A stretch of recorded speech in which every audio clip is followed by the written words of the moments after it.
All right, completely screwed up today, as you can tell. I just know what happened. I forgot to send it out. So hopefully this won't cause any problems for anyone. But of course, this is being recorded. So if anybody had to take off, they can watch the recording on my YouTube channel at their leisure. But I'll make sure that this doesn't happen again. I don't know what was going on, but I just slipped my mind. I thought about it while I was walking over here, of course. So anyway.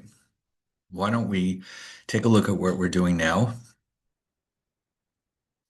which is chapter 10. And we kind of just started it last night. And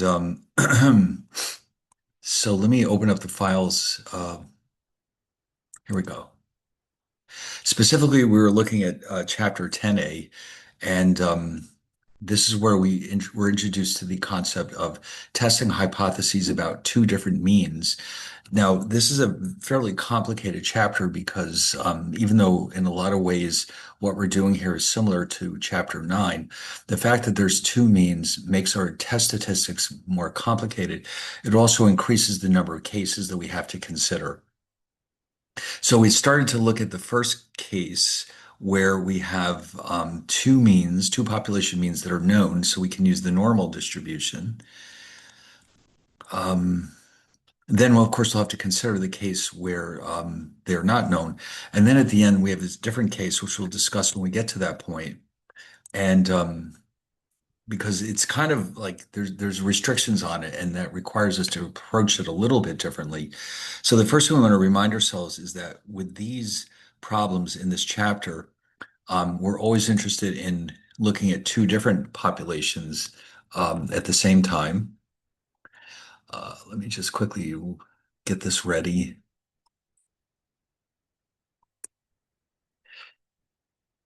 Today's the 7th. Hopefully you'll get these ready. So hold on one second. Yeah, this tablet is great, but the thing is, it doesn't work well unless I've sort of like used all these return carriage characters. And of course, as you know, Excel, Word does not give you page numbers unless you specifically ask for them, which is ludicrous to me.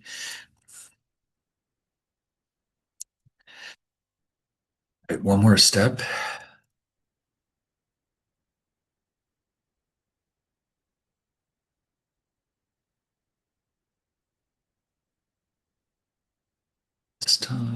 Documents.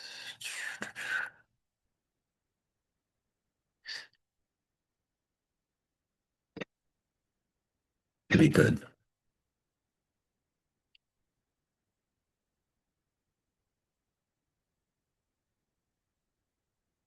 All right, that should do it. So now let's get back to the slides. So we're going to be doing two things here. Actually, we're doing confidence intervals as well as hypothesis tests about the difference between two population means. And I mentioned yesterday that because we have two populations, we'll have to have a lot of subscripts to help us remember which ones refer to the first population and which ones refer to the second population, as well as the two samples that will be drawn. So, but we'll get used to it pretty quickly. So the standard error here, which will actually show up in both the hypothesis testing and the confidence intervals that we'll be constructing, is right here. And if you notice that it assumes that we know the population standard deviations because they're an integral part of this. So I'll just copy this here. And the standard error appears in confidence intervals as part of the margin of error, but it's also part of the test statistic. So this is a very important detail. So remember, this is known as the standard error. Specifically, it's the standard error of the difference between the two sample means.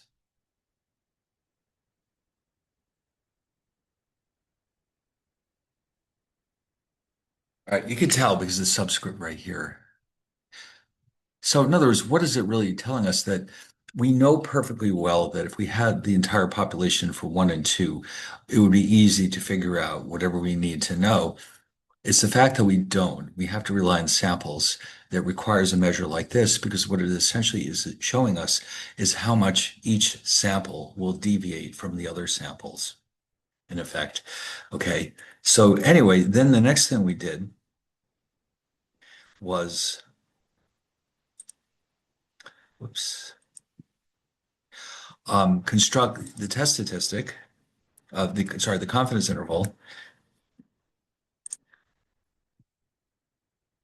And you can see what's happening here. We've got, and by the way, this is how all confidence intervals are constructed. We have what's called our point estimate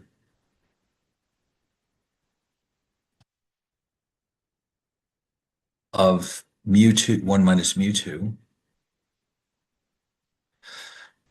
Here's our standard error.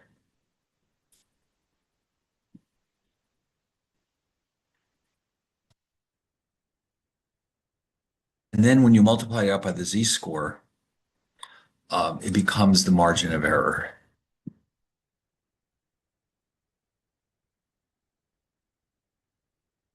Okay. The only thing that's different from chapter 9 is that it's just a little bit more complicated, but it's the same exact setup. So I believe they gave us an example right off the bat. Yes. All right. I remember doing this. The two stores in Buffalo, one in the inner city, one in the suburban shopping center. So what we want to know is if there's a difference between the two, the ages that is, because they're thinking that, you know what, the two stores are in different areas. Maybe there's a significant difference in the ages of the customers, which means we should maybe promote the stores in a little different way, or maybe carry different merchandise. So here's the data they gave us. Let's just move this into the notes. Now, remember this part, to paste something like that, you got to use paste special. And if you want it to look exactly the same, pick one of the pictures, and then it's already too big, so you just shrink it up a bit. Now we can write directly on there. So this will be our first sample on the left,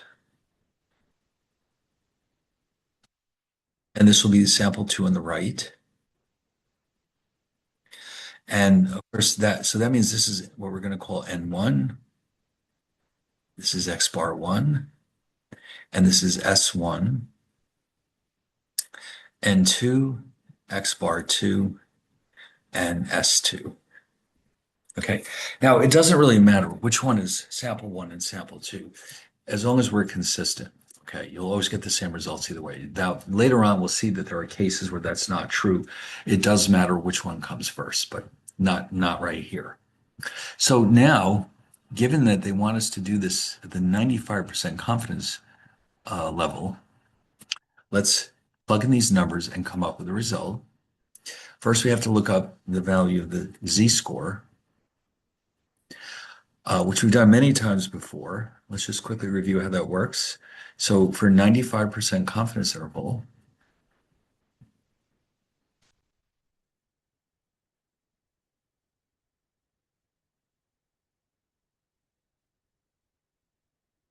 that means that 1 minus alpha is 0.95, alpha is 0.05. And of course, that means that alpha over 2 is 0.025. So when you look this up in the calculator, though, you have to keep in mind that it is looking for the left tail area. So wherever it is,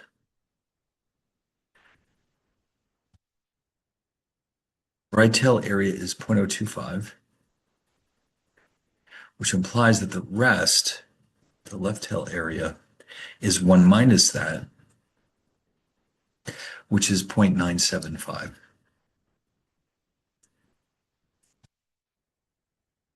Goes into the calculator. So you'll hit second vars. Number 3 is INV norm, which stands for the inverse of the standard normal distribution, or any normal distribution, actually. And then when you get there, you'll see that it wants to know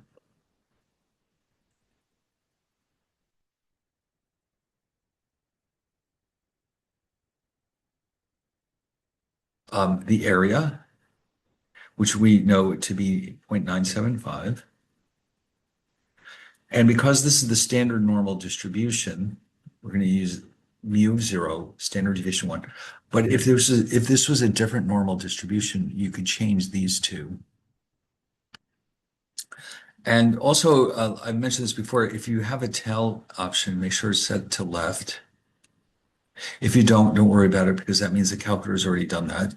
And what do you end up with? We're going to see that it's approximately 1.96. Okay.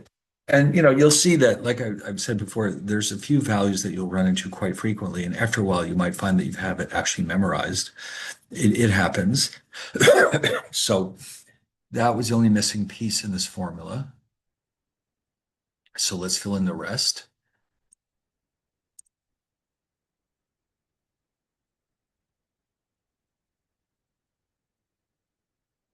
So let me scroll it up and use the split screen so I can see the data again.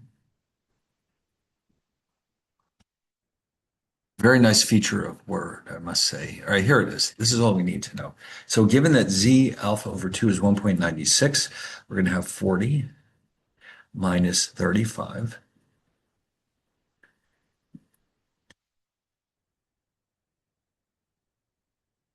Um, oh, I just realized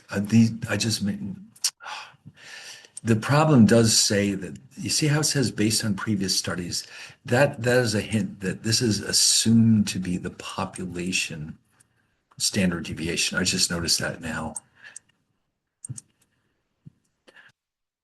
Now it doesn't want to let me erase. So in other words, I should have written sigma here, and I did not. So I'm going to try to fix that because I didn't read it as carefully as I should have.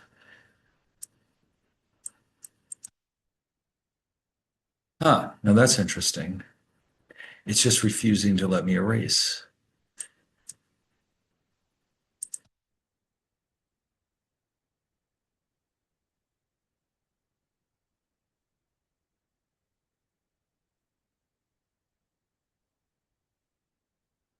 I don't know what the problem is.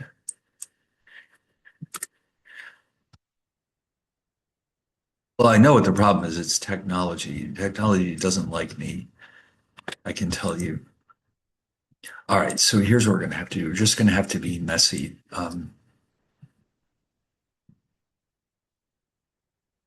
If it refuses to work, it refuses to work. Okay. So anyway, then we're going to have 9 squared over 36, 10 squared over 49. All right, so we'll just pop that into our calculator. Let me first get rid of this.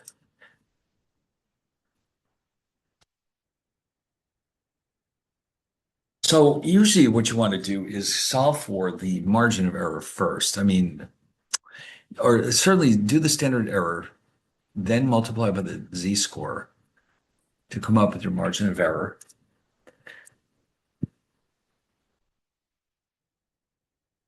And you can tell, I mean, this one has the potential to be very messy.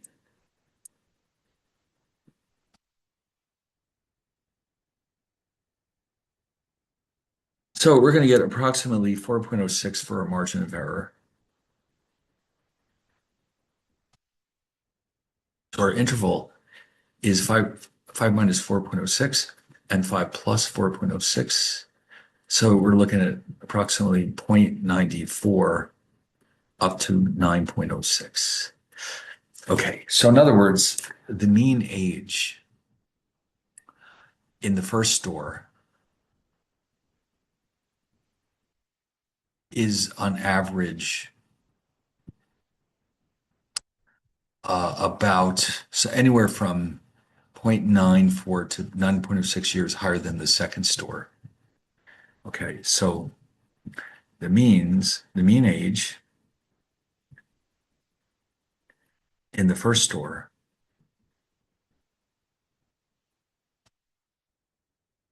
on average is between 0.94 and 9.06 years greater than the second store.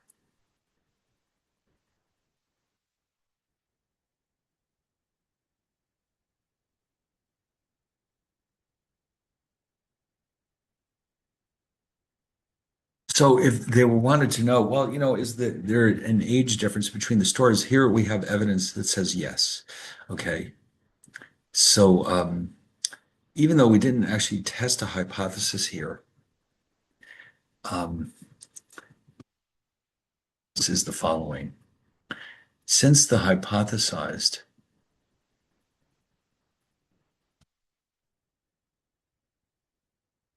is of zero,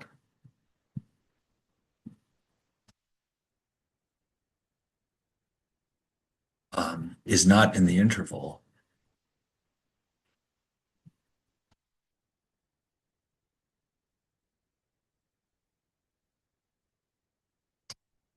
this is evidence, strong evidence, that the means are different.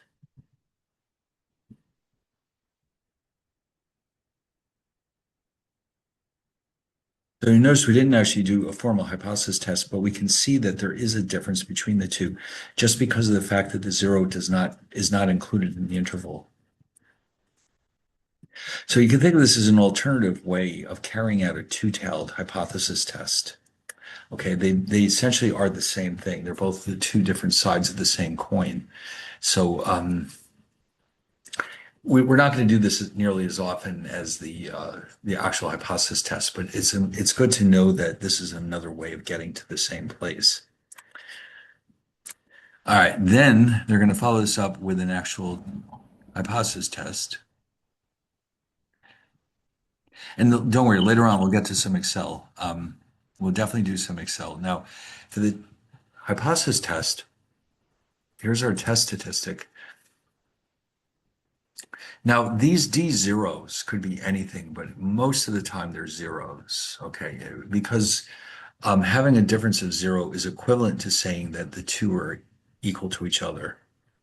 Okay, so in other words, why are we writing it like this? To make it more general. So we can include possibilities like the mean of one is X amount greater than the other, instead of just testing whether they're equal to each other. But the majority of the time, we'll be setting this D zero equal to zero. Okay. Um, but it's good to know that it's not always the case. In other words, we have other options if we want. If I wanted to know, for example, if the first store's mean age is 5 more than the second store, then I would use D zero is equal to 5. Okay. So you can see the way we construct the left, right, and two-tailed tests hasn't changed, except that we have two means. So the way we decide among them has also not changed. Think of the alternative hypothesis as what you're looking for evidence for or against.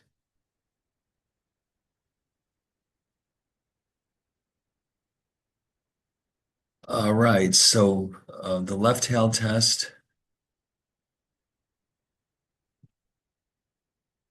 once again, the left refers to the alternative hypothesis. So if you want to start with that one, you can.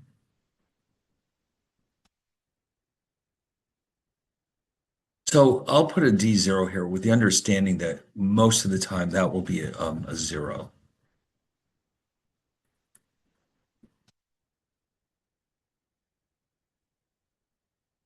All right. Um, oops, I just realized the this is not right. This shouldn't be here. There you go. Notice the alternative hypothesis is either strictly less than, strictly greater than, or unequal to.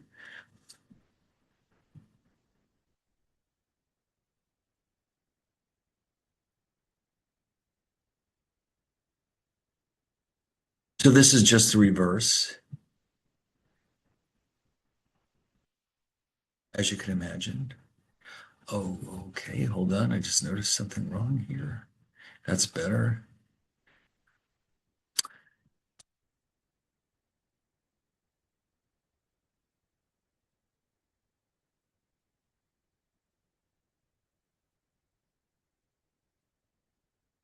And the two-tailed test will be exactly what you're expecting.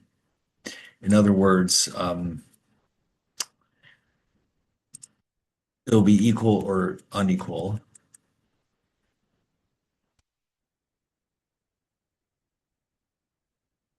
So let's do that.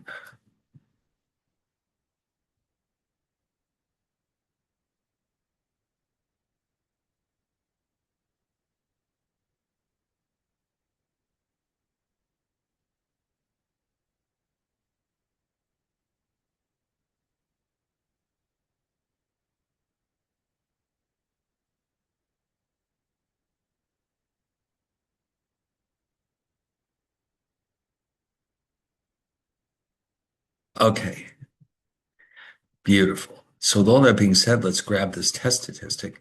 And you can see in the denominator, we have our standard error.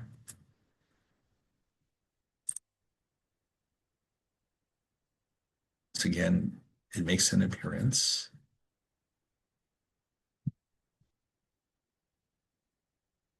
And you'll notice too that we're using the standard normal because we know both of these.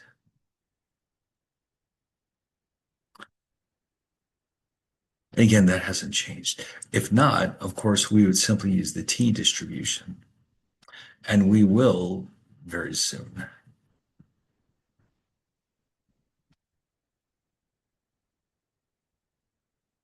So,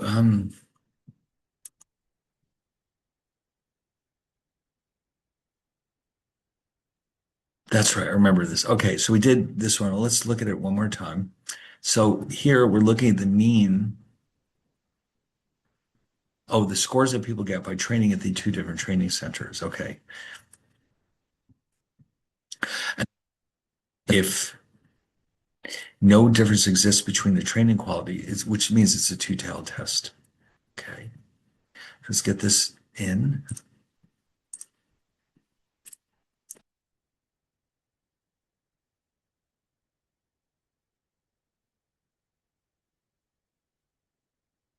Special.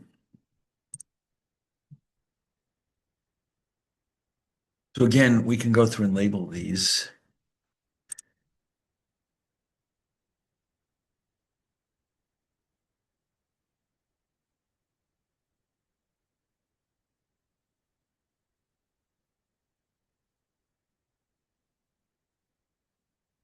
And again, this is the sort of the hint. They did say it, but when you see something like this, that means we're making an assumption that that's the correct population standard deviation. And so what they would like us to do is find out if there's any differences between the scores at the two centers. And so therefore, not only is it a two-tailed test, but that D term is then set equal to 0.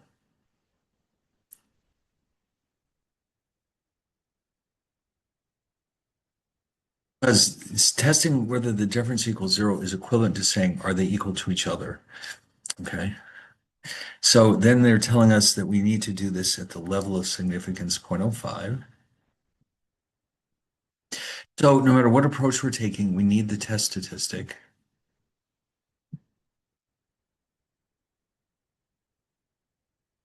All right, let's go copy that. Then we can decide if we want to use the p-value approach or the test statistic critical value approach. So let's start plugging in these numbers. First, let me split the screen.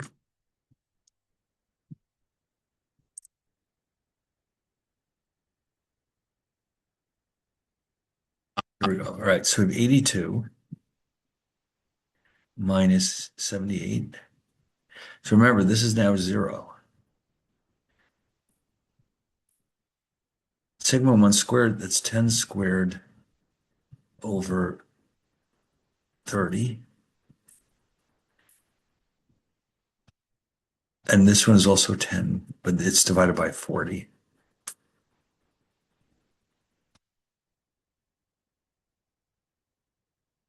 All right, then let's figure that one out.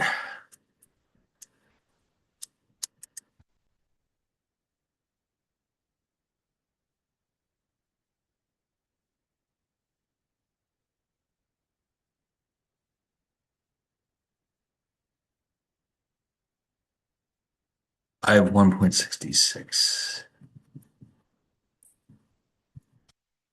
Okay, now, what about critical values? If we choose to go down that path,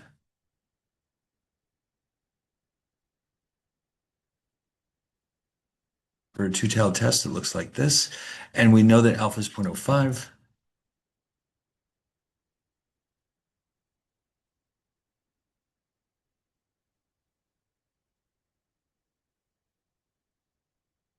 Plus or minus z alpha over 2 is plus or minus z 0.025. And since we just calculated that a couple of minutes ago, we can lean on it. Okay, we can use it. We don't have to look it up every single time. So that establishes our rejection region.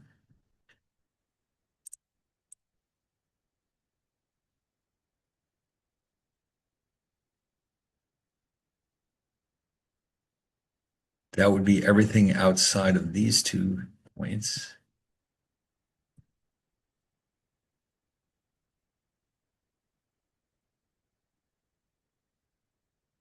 But luckily well, I guess depending how you look at it, the test statistic does not quite reach the rejection region.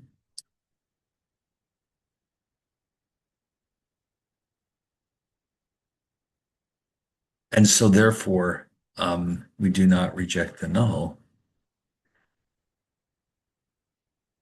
That the mean difference is 0.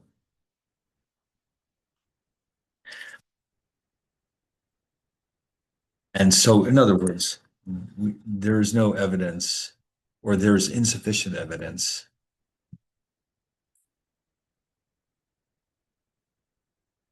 to show a difference in the scores between the two centers.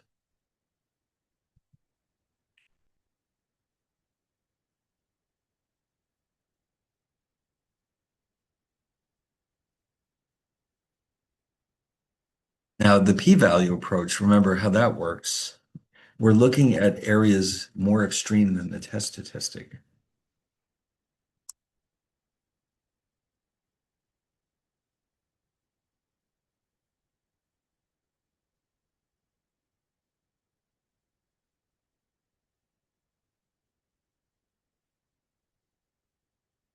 So here we have 1.66. And because it's a two-tailed test, we're not satisfied with just one. We need to look at both of these. If this were a right-tailed test, then the 166 would be enough. But since it's a two-tailed test, we need both of these. So the p-value is the sum of these two shaded regions. So, of course, this one represents the probability that z is less than or equal to negative 166. This one is the probability that it's greater than 166. But due to this amazing property of symmetry, these probabilities equal each other. It means we can just take one of them and double it, okay?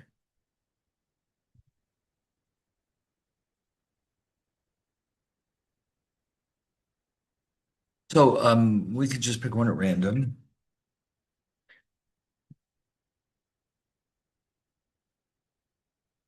Go to the calculator, second vars.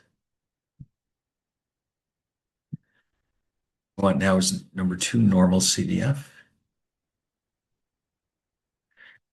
It's a little bit more complicated because we need a lower limit and an upper limit. Then we need the mean. And we need the standard deviation. Well, these are easy. They're just 0 and 1. Lower limit, negative infinity. We implement as negative comma second 99. Upper is this negative 166. All right, so if you try that, do you get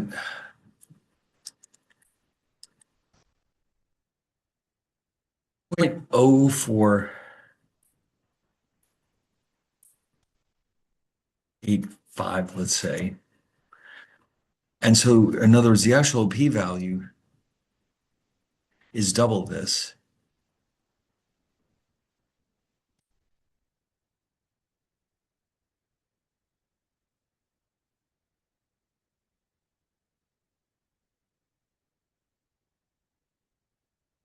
All right.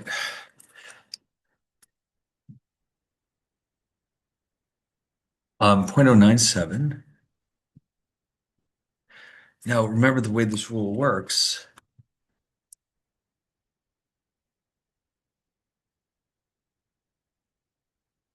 Less than or equal to alpha means reject the null. And when you reject the null, you automatically accept the alternative. And if not, you just simply do not reject the null.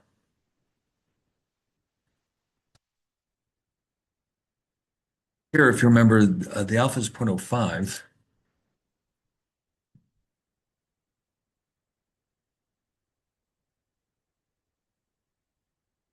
So therefore, the p-value exceeds alpha, and we do not reject the null,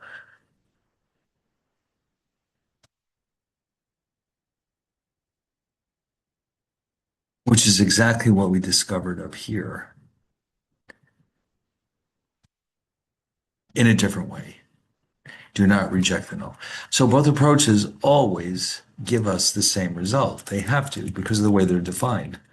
If they don't, then you need to check and see if something's wrong. Okay. So just again, be aware that both approaches always have to give us the same results. Fine. Now I think that's as far as we got. So what was after this? Um, oh yeah, don't worry. We'll get to the Excel. Oh, did I mention that this is about your data analysis tool pack? I think if you have a copy of Excel in front of you, which I don't see it open here, hold on.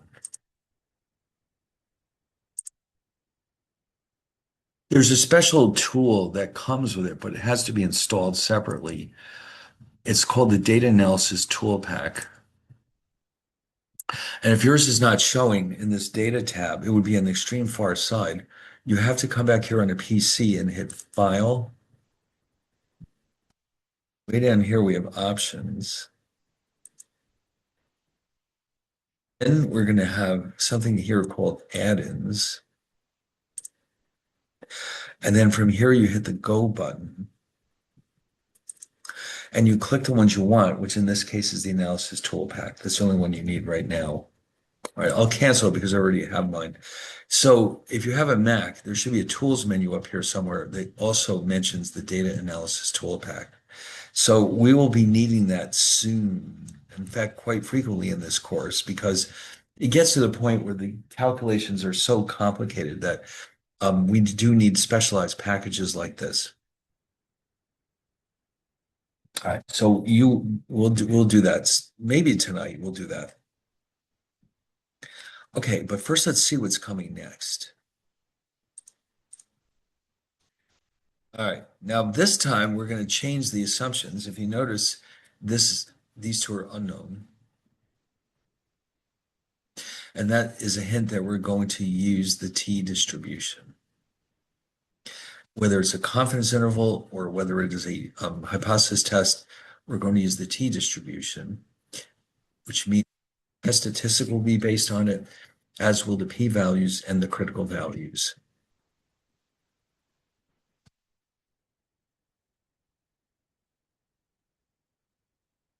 Yeah, so it mentions it right here. So we'll replace, obviously, these two have to go. These take their place. And then, of course, this is our new, this replaces the z-score. So here's the interval. So this implies the way they've written it,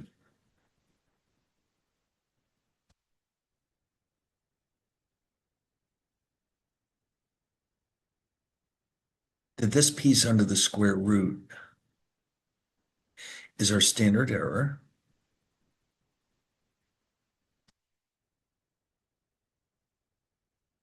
of x1 bar minus x2 bar. And the only difference with the previous case was the s's instead of sigmas. This entire right-hand side still is known as the margin of error.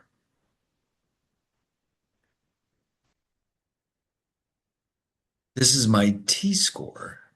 Although in this chapter, sometimes they'll call it a critical value.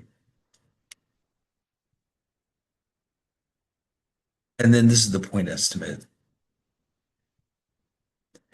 It just means it's a single value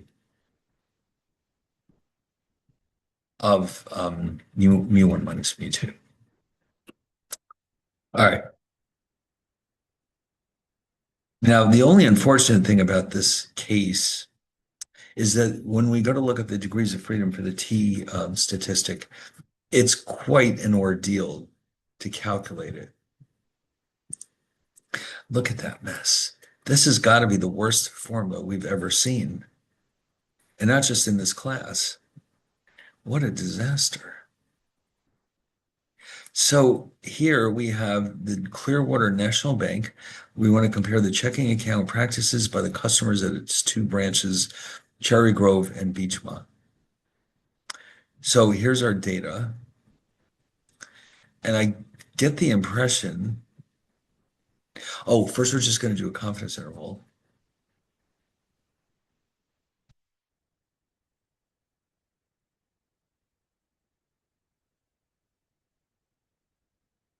Stages.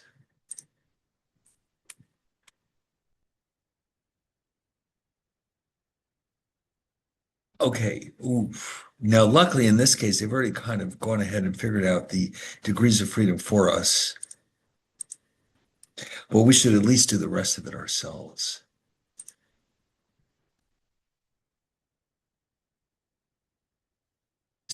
Special picture.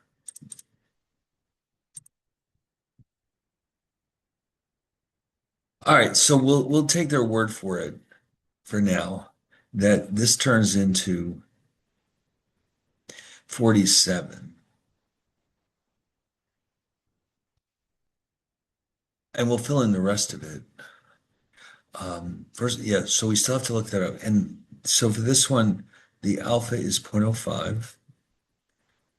And the alpha will often be 0.05 for hypothesis tests. So let's start with the t statistic or critical value. Write DF up here. How about that?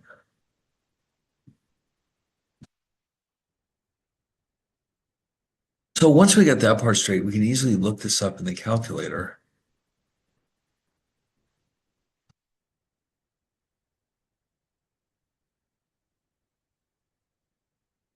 And this is a two-tailed test, right? Oh wait, sorry, we're still doing the confidence interval. Okay, no two-tailed test just yet.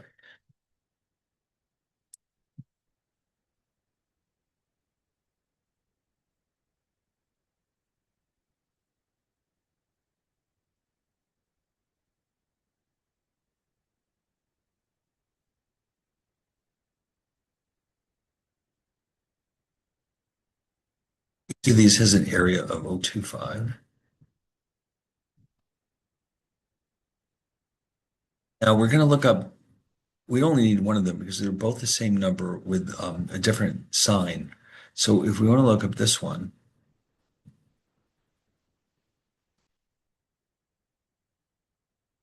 go to second vars. And the one we want is number six, I believe. It is number six.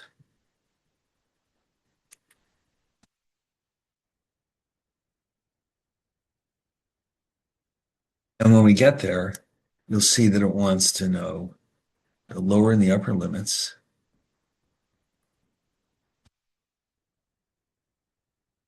and the degrees of freedom. So from the perspective of this point, the left tail is everything else, 0.975.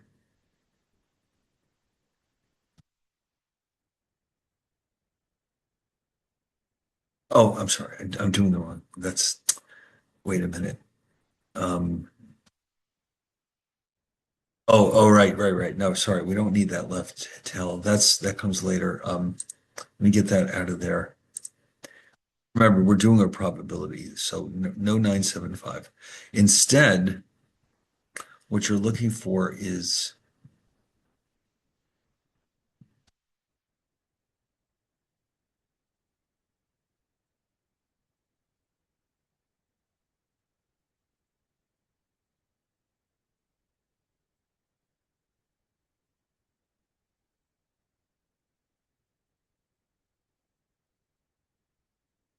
right? No, you know what I just realized? No, we have to go not to this one. We're looking for INVT. My mistake. Hold on.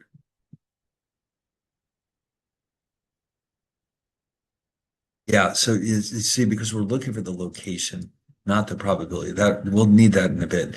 But for this one, put this back and switch to second bars, number four INVT. Now we're good. Okay, so that one will need to know two things, the area and the degrees of freedom. So we're going to put 975 and 47, and that'll take care of it.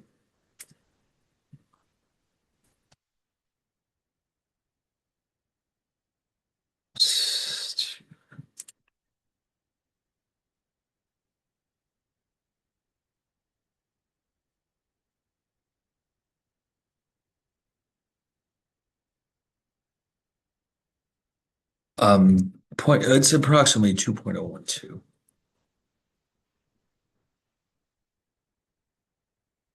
And that means, so this one is 2.012 positive, and this one is,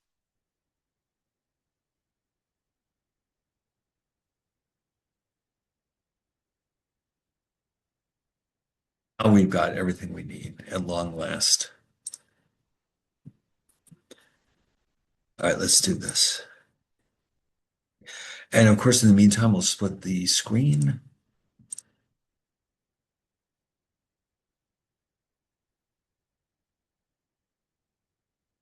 So we can see the old data up here. Oh, that's it right there. I just realized I forgot to label it.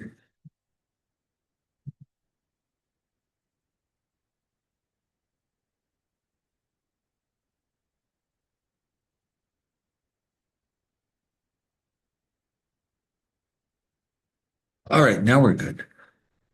So we have 1025 minus 910 plus and minus 2.012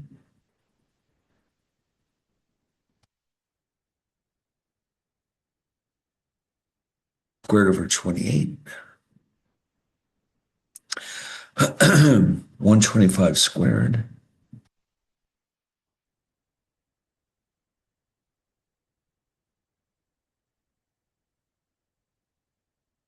All right, so now I guess we've got to clean up this mess.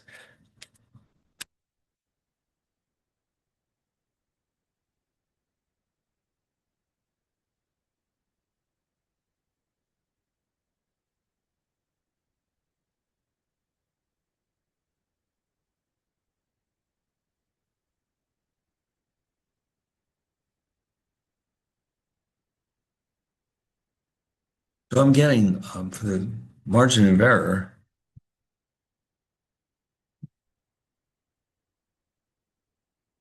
78.28. The point estimate.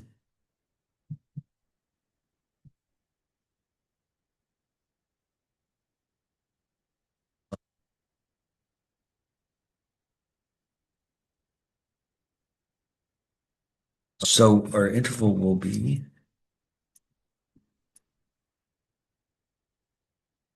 115 plus and minus this number.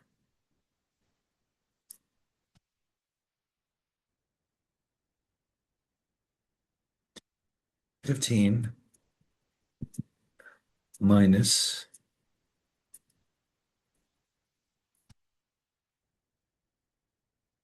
78.28 is 36.72. And on the upside here, we have 115 plus 78.28, 193.28.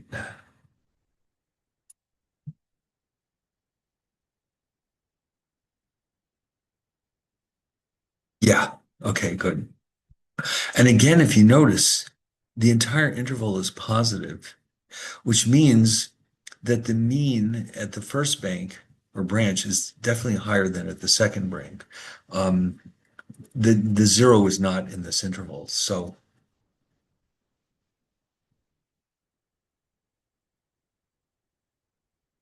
the zero is not in this interval.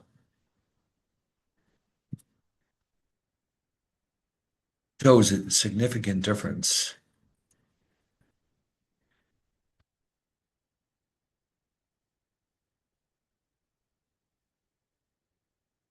between the two branches.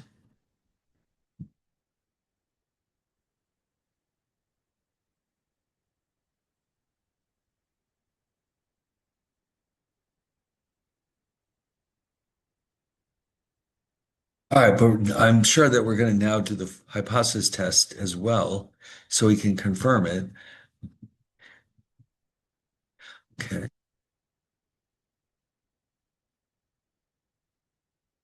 And again, we'll get back to the Excel. Here's the test, the hypothesis test, and you can see how similar it is to what we did before. What's really different, really, is just these. And the fact that it's the t distribution.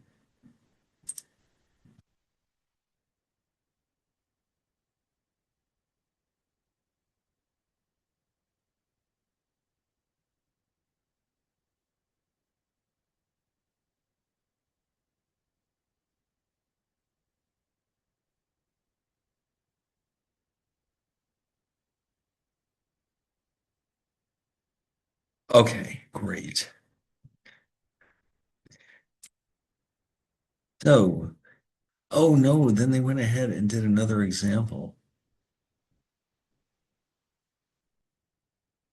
All right, but okay.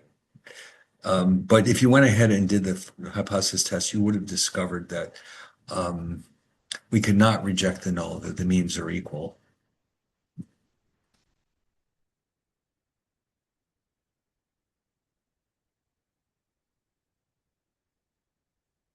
Matter of fact, I'll tell you what, let's do it. Even though they didn't decide to go through and follow through.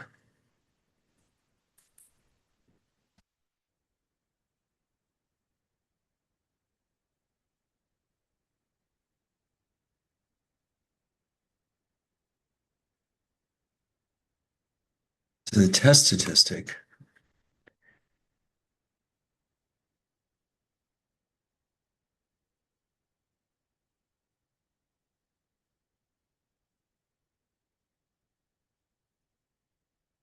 So the two means are 25 and 910.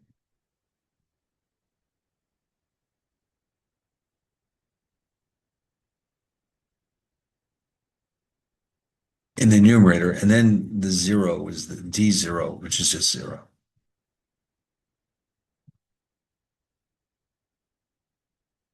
Standard deviations are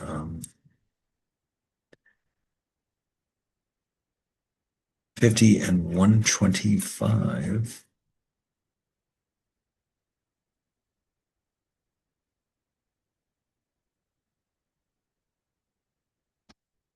Two sample sizes are 28 and 22.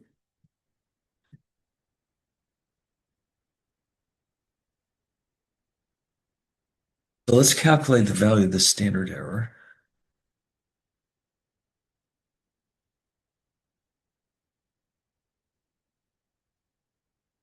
And let's see what that is.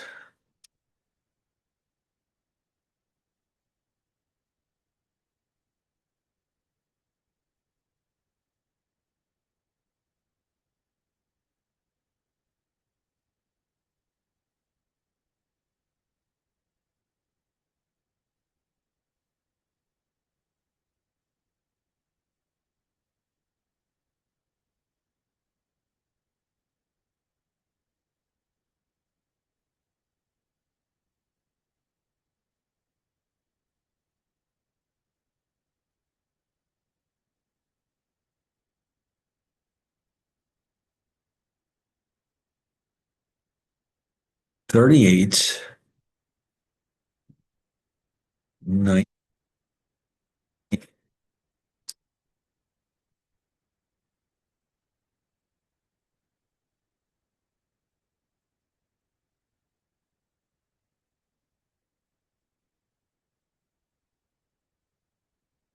It's approximately 2.96. That's my test statistic.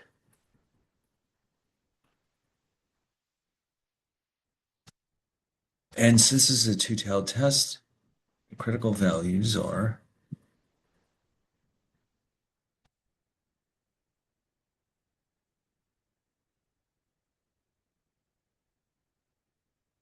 so remember, we've already determined that that's 47. And we actually do know both of these numbers. They are 2.012.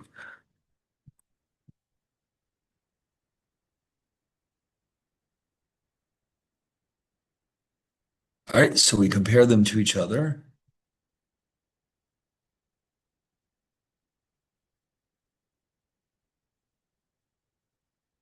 And the critical values, again, are the plus or minus 2.012.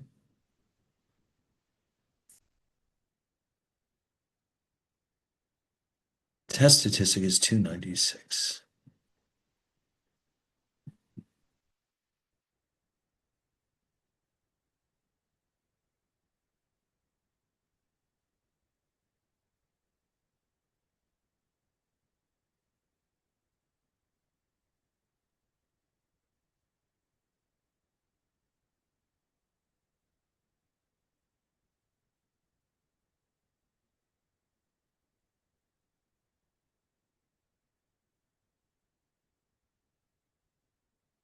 Check something.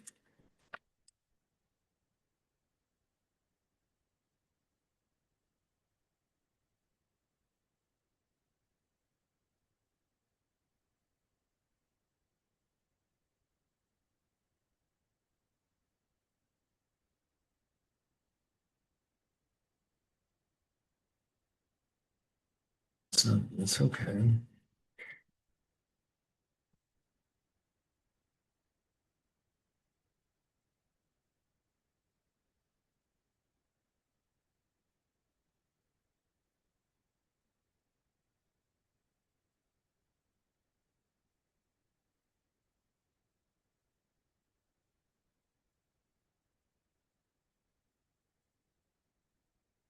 Right. So those are 2.012.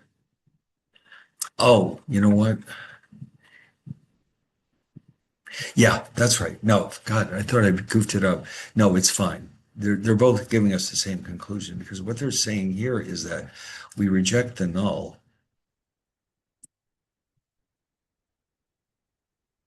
because the test statistic is in the rejection region.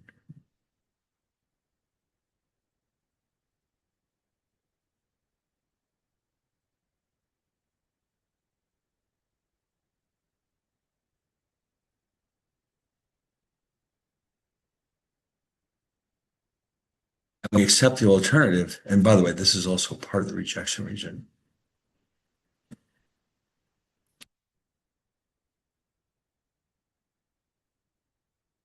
because that means there is a significant difference between them.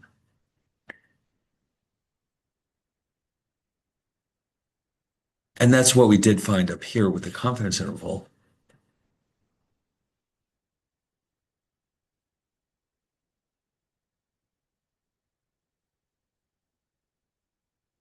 So rejecting this null means that the difference between them is significant. Up here, not having a zero in the interval means the same thing. Okay, means that there is a significant difference between them. So they both, of course, give us the same results as they have to. It's just that in the slides, they chose not to work through all the way and show us the hypothesis test. They jumped ahead to a new example, I guess. Anyway, but now we've got that done.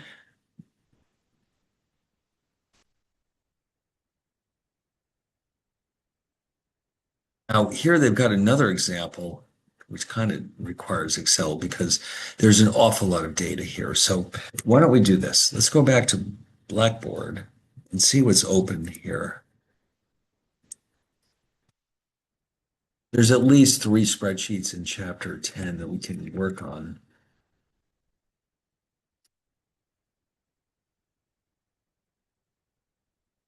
And also, well, in MindTap, they if they have data, they require data, they'll give it to you right in the problem. You'll click on, there'll be a spreadsheet right there. You won't have to copy anything into your own spreadsheet.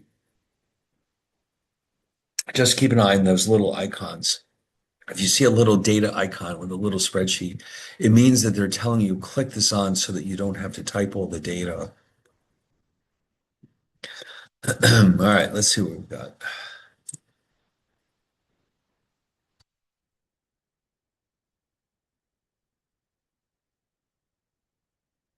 It's just being a little slow.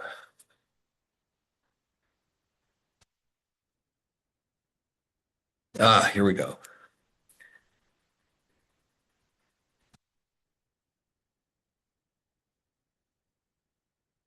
So let's take a look in chapter 10,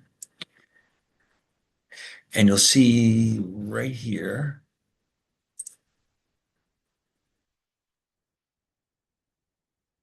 one of them is checking account. I think we may need this one. There it is. You can tell Cherry Grove and Beachmont. Yeah, that's the one. So we'll download that. We also have available to us. Oh, these are different, aren't they? Exam scores. Oh, yeah. That's right. That's the one we just did. Okay. One they're about to show us is the software one. Software test. Okay. Let's download that one.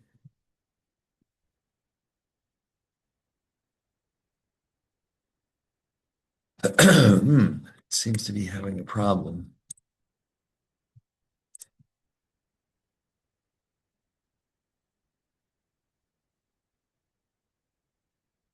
All right, so looks like those are the three we'll be doing here. Software test, exam scores, and checking account with notations, with annotations. That means that after the fact, I typed in the labels. They somehow forgot. I, sometimes they did, sometimes they didn't.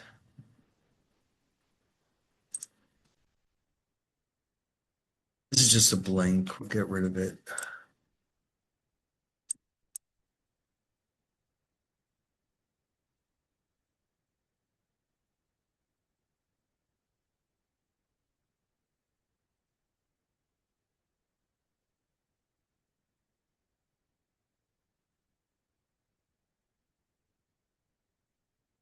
Also need checking account. All right. So with this one, we're going to fill in ourselves from the data over here.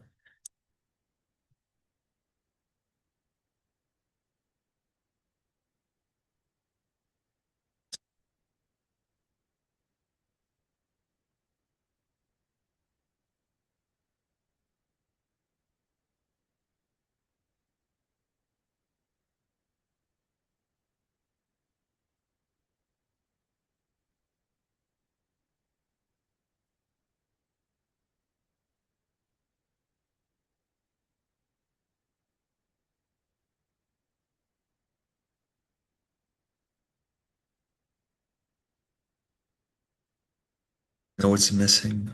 No wonder. Even though I typed these in, I just noticed that the labels are missing up here.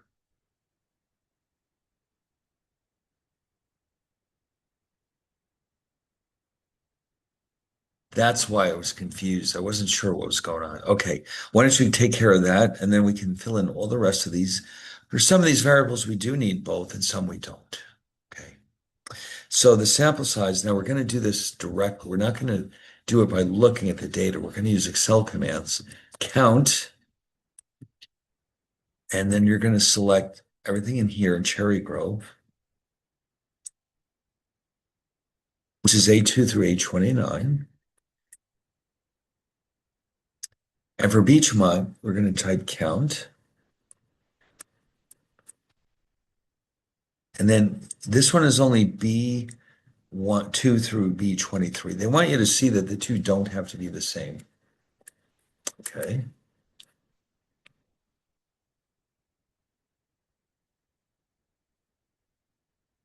So yeah, once again, here's what I did. Count A2 through A29, count B2 through B23. Now, you know what to do with a sample mean. Remember from yesterday, it was average, not mean. Same data here.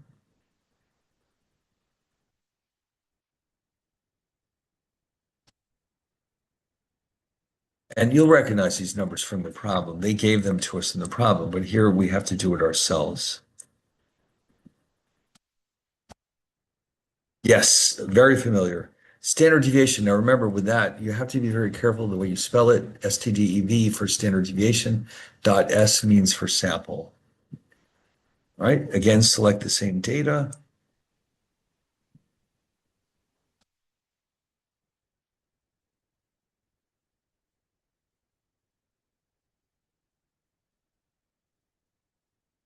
Over here, same thing. STDEV.S.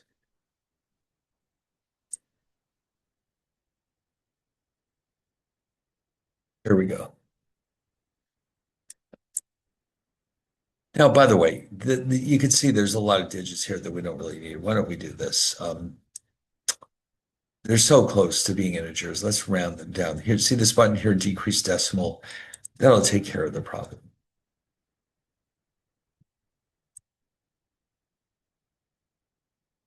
Now it says here, I'm not sure what that's doing there. Estimate of variance.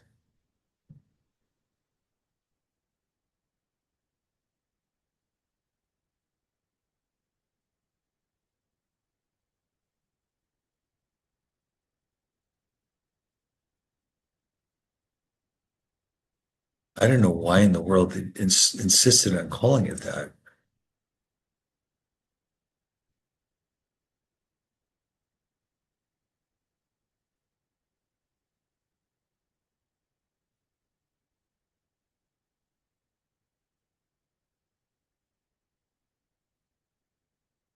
That is very strange.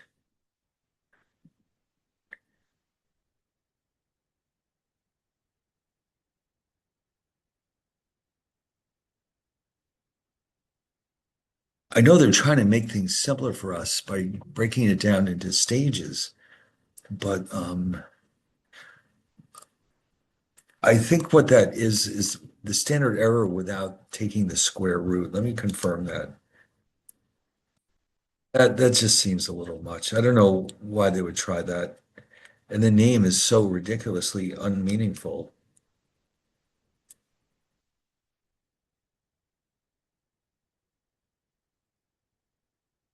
Yeah.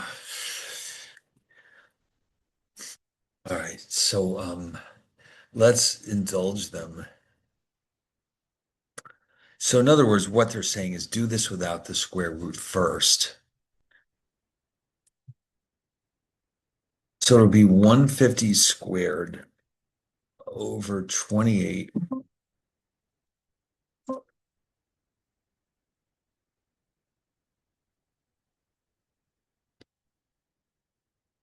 plus this F7 squared over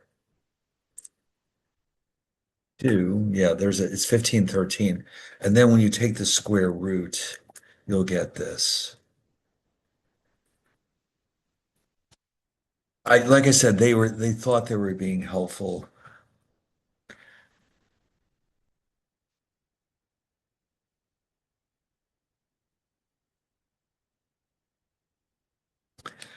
Okay, confidence coefficient 0.95 because it's 95% confidence. Level of significance is 1 minus that, which means 5%. Now, as far as those degrees of freedom are concerned, I don't know what they did there. Hold on. Oh, I see that they did the whole formula. Oh my God.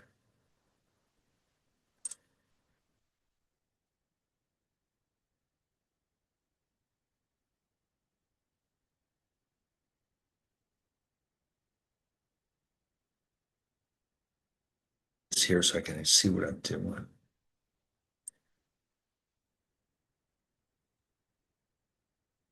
Chances of doing this right the first time are basically zero because we need so many parentheses. Let's see what we can do.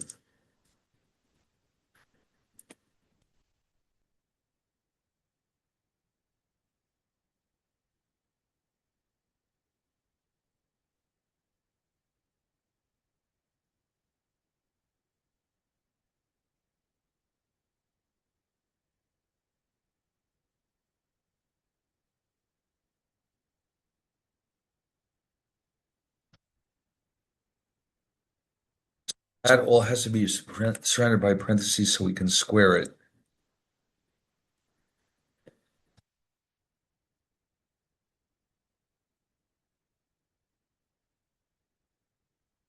You know what I think we're going to have to do? Um, this is such a mess that I think we should do it in 2 stages. Let's do the numerator first, and then we'll do the denominator, and we'll divide. Otherwise, you're just asking for trouble.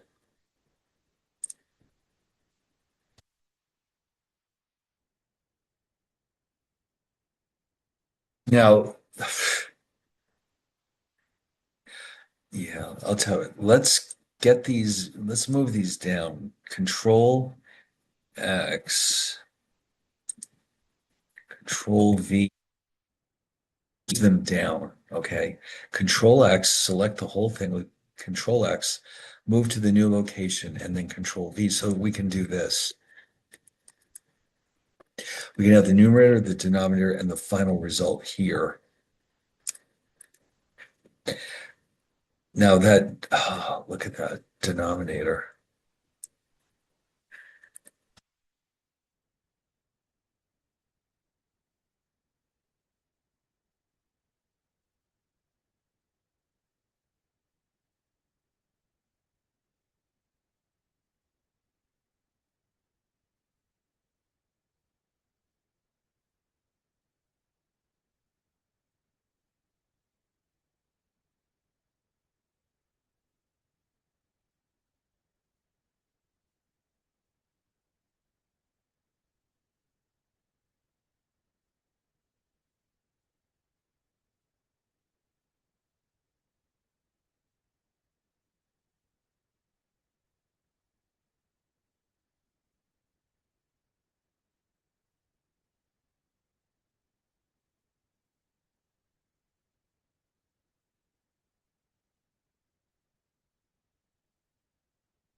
All right, so let me show you one more time what I did.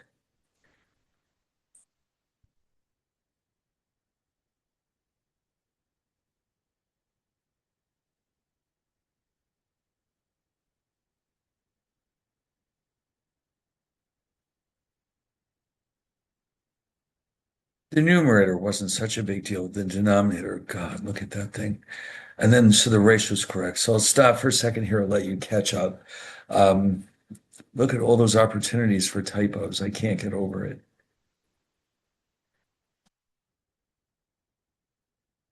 Not gonna be, I don't think this is gonna be in mind tab. If it is, I might have to just give you the points for it. And this is ridiculous.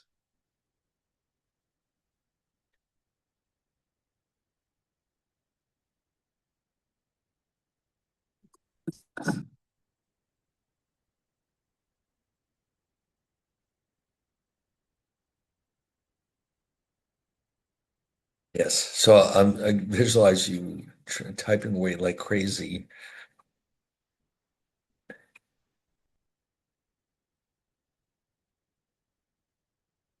This is by the way, this is hands down the worst formula we'll have the whole semester. We'll never encounter anything so messy again. This is it. It gets it's all uphill after this. Okay. Or downhill, however you want to look at it.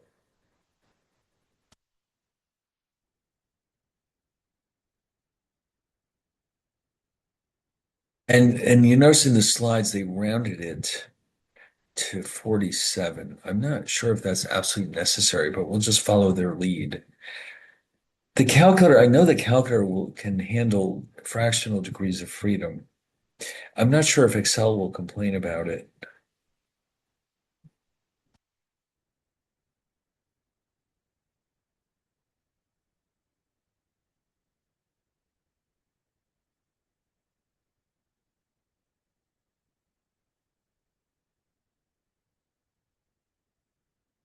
So we're gonna have to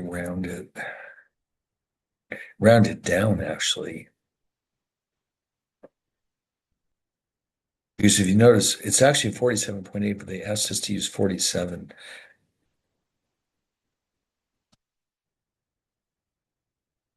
You know what? I'm not sure if Excel, let me look and see if I can look up what Excel's command is for rounding down.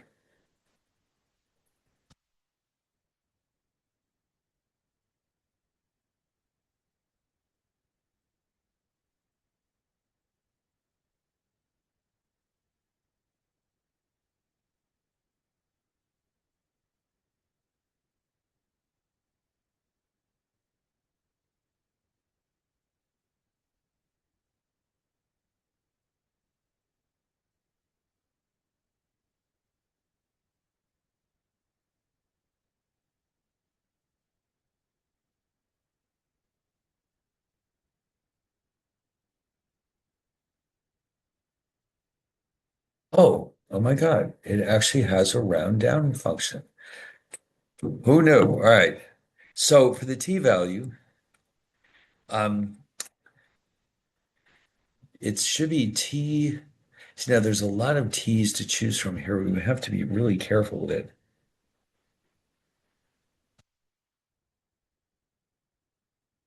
So this is a two-tailed test. I'm sorry, this is our confidence interval. So we're going to need the two tails. So it's t dot dist, no, inv dot 2t. Probability.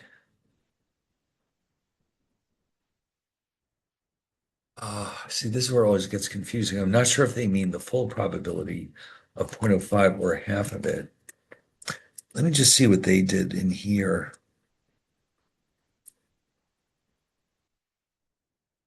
If I could even read it.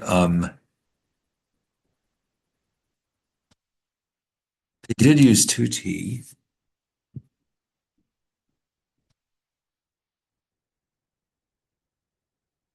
Looks like E13 and E14.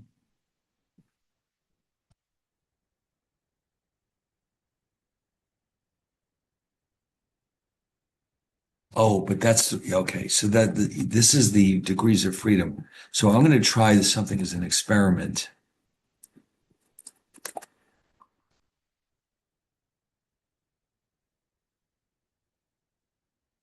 Oh, no. Oh, number of digits. All right.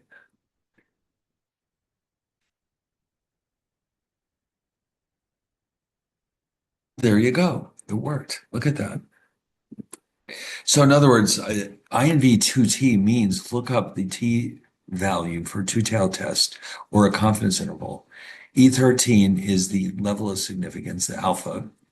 And then the degrees of freedom, because the book rounded it down, we're going to round it down to 47 as well. And we do end up with the same T value, which is approximately 2.012. And then this part will be easy because the margin of error will be the T value times the standard error.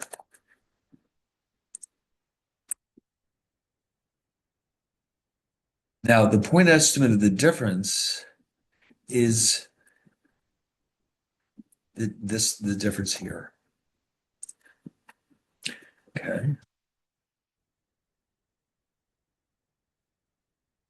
And now they're going to have us do the lower and the upper limit. Let me go get the formula real fast from the slides.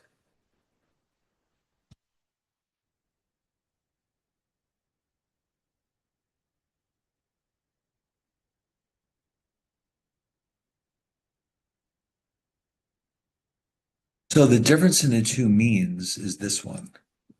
The T statistic is here, and what's in the square root here is a standard error. So this should be pretty straightforward. So it's the difference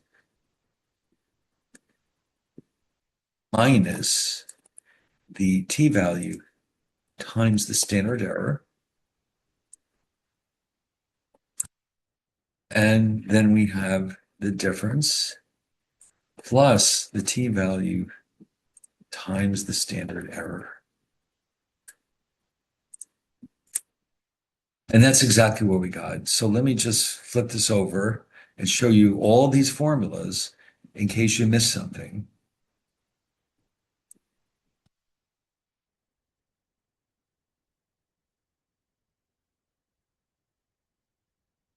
So yeah, I'll give you a second to look at here and see if you've missed anything.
So really, the only part that was kind of a disaster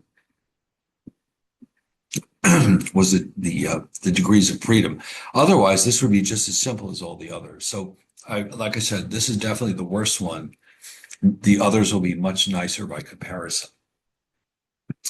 All right, so when you're ready, you can save it and fire it over to me again, as you've done before. And we'll look at the other two. And I promise you they'll be simpler.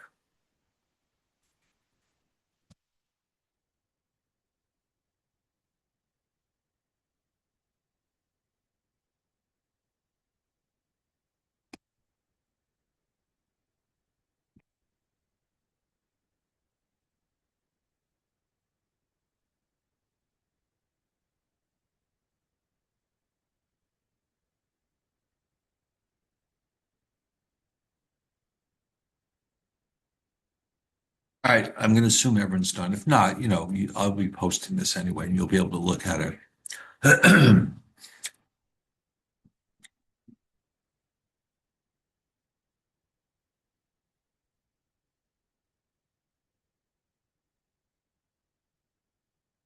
Let's get this one done over.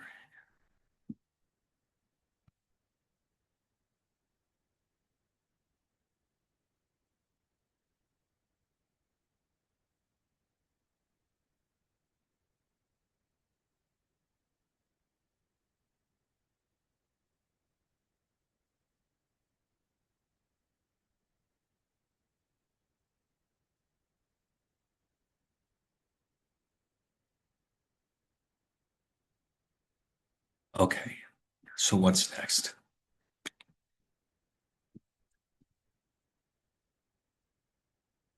So there were two others,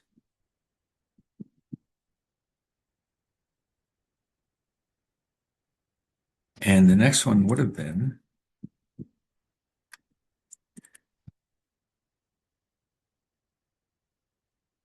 no, we haven't started software testing.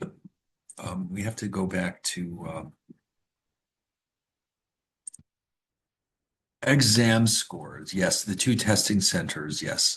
Now this one somehow, oh, I know why, because we're going to use the data analysis tool pack. We don't need any annotations. All right, so we get, for the first time, we get to use the data analysis tool pack. How does that work? All right, here we go.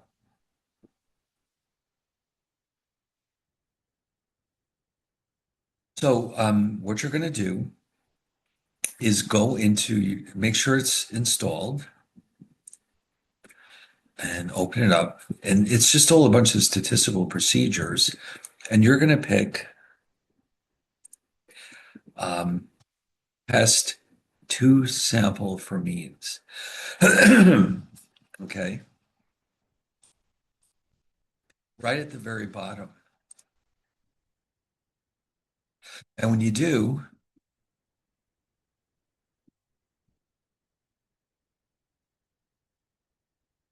this is what it looks like. So for the first one, we need column A,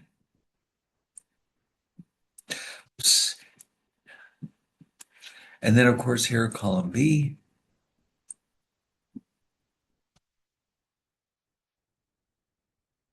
Hypothesized mean difference is 0. Now, you notice how they've got variable 1 and 2, variance is known. That means we have to supply it. We're not going to do it directly. And they want us to put it in as 100. Okay. So just manually type 100. Don't forget to click on the labels. We've been using the headers, so that gets labels. Now the output range, we can probably should put it in a new sheet. It says right there, new worksheet apply, just so it doesn't override the data that we have. So leave it clicked on new worksheet apply, and when you hit OK, you'll see your results.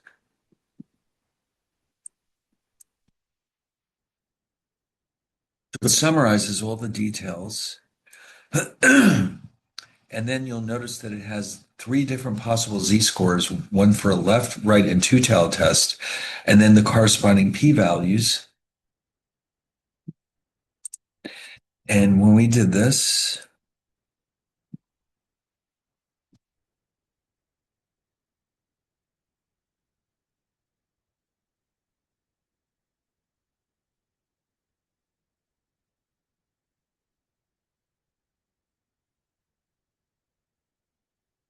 maybe we didn't do the p-values.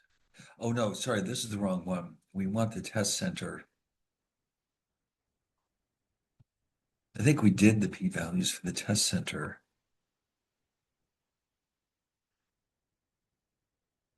This has got to be the test center.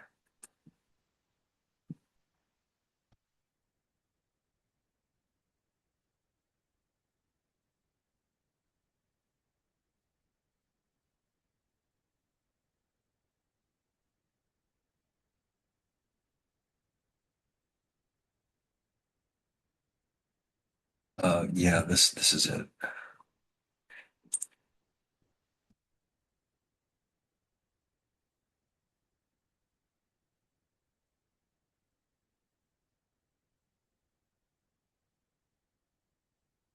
So anyway, did we do a p-value? We did, and it was 0.97. So let's see what they got.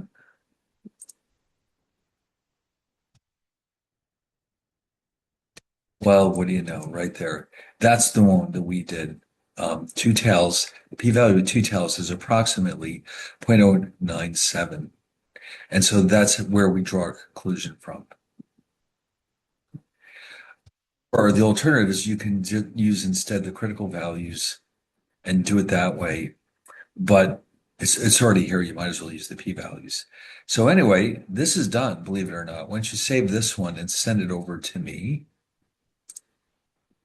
that's all you had to do.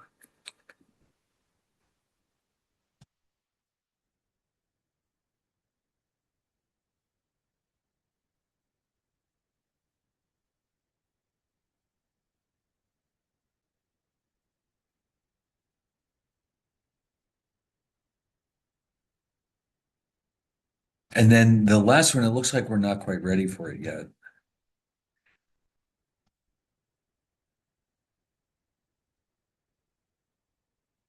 Oh yeah, there's the results right there.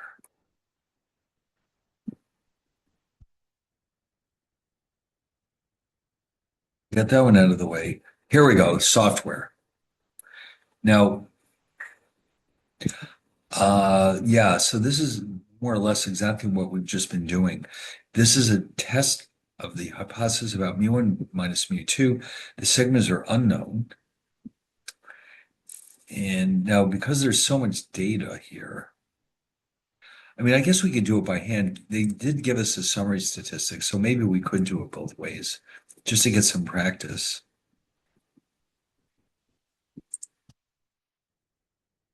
Um, but this would be the data. Yeah, there it is. Okay.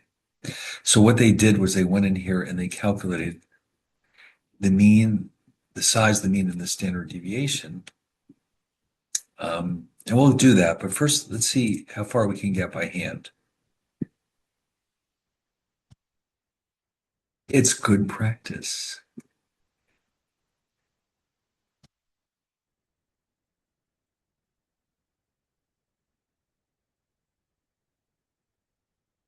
So I'm going to copy the table here.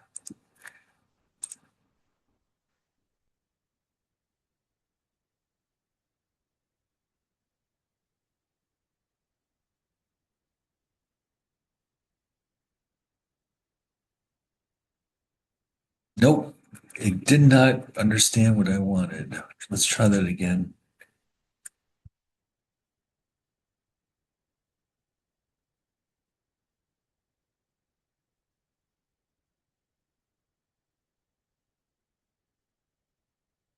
All right, so what do we know about this case? We have a new computer software package developed to reduce the time required to design, develop, and implement an information system to evaluate the benefits.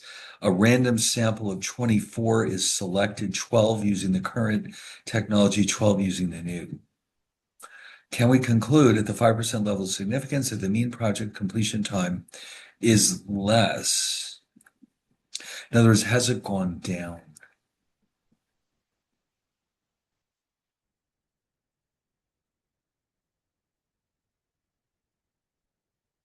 But we have to watch this.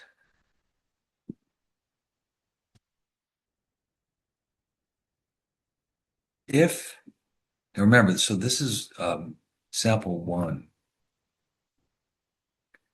and this is sample two. And they reflect the underlying population. So if mu1 is less than mu2, meaning that, sorry, the should be the other way around. If the mean time has dropped with the new software, that means mu1 is greater than mu2, but that also means that mu1 minus mu2 is positive. So I think you'll agree this is potentially very, very confusing. It does say, well, we want to know if the mean times have dropped. So you might say, well, shouldn't this be a left tail test? But no, because we're testing the relationship between mu1 and mu2. If mu2 has fallen so that it's less than mu1, their difference will be positive. And that implies that the null will be this. Right away, there was a potential point of tripping us up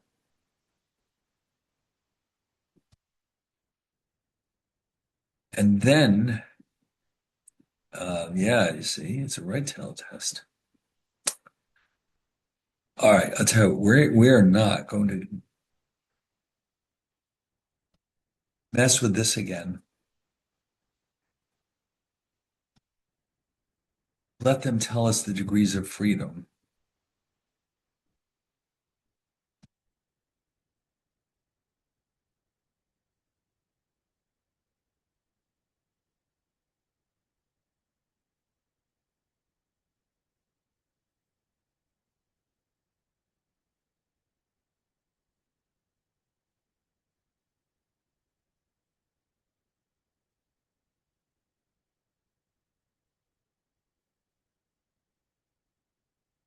Then we'll plug in the numbers. And then, of course, we'll compare it with the critical values.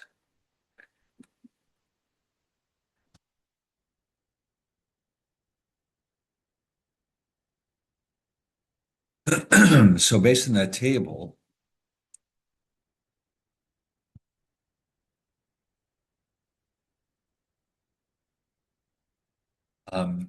325 minus 286, all minus zero. And then we'll have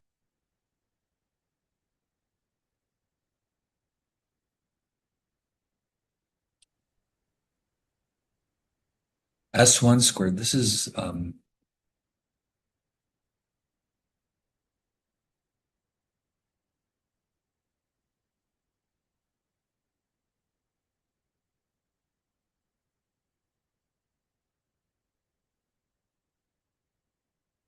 make sure that we don't goof it up. All right. So if you take out your calculator, the numerator is easy, of course. 39. Denominator,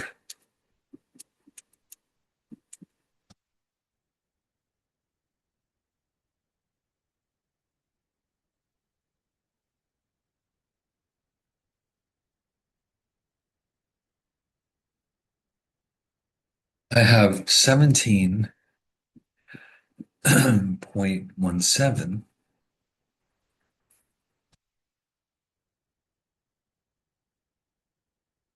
which is about 2.27.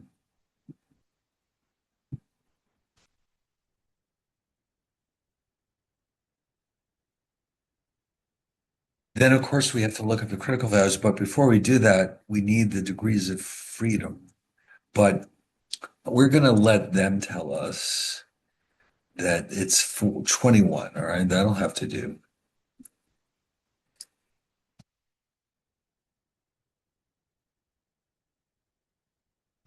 Now, you know what they're doing here? They're telling us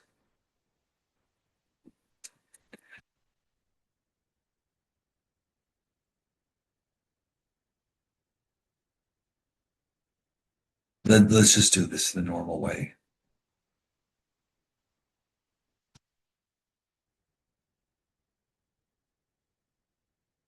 It was a right-tailed test. I think it's 5% level of significance. Yes.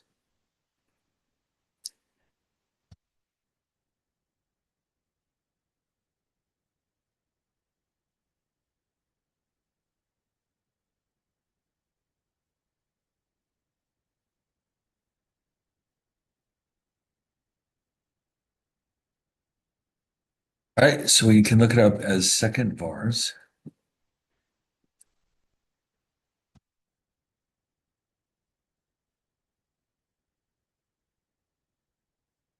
INVT area is the left tail area, 0.95, 21 degrees of freedom is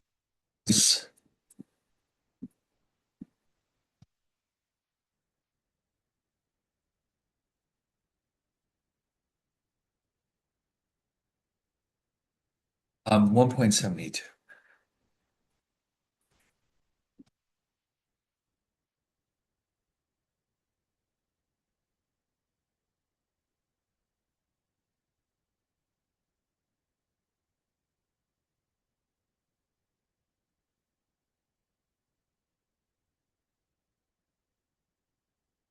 And of course, the test statistic is 2.27.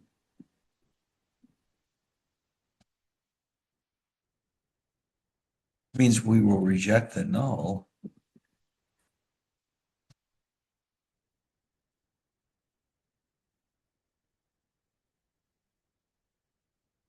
And the null, remember, was that the difference is negative,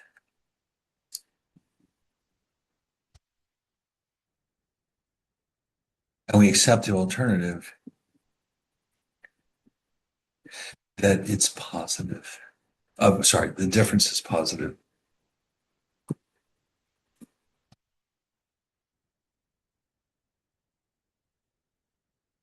And in turn, that means that the new software is faster.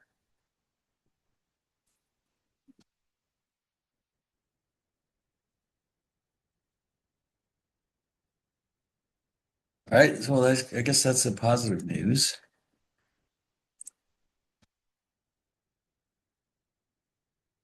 Right. Now, what else do they mean for us to do here? Um,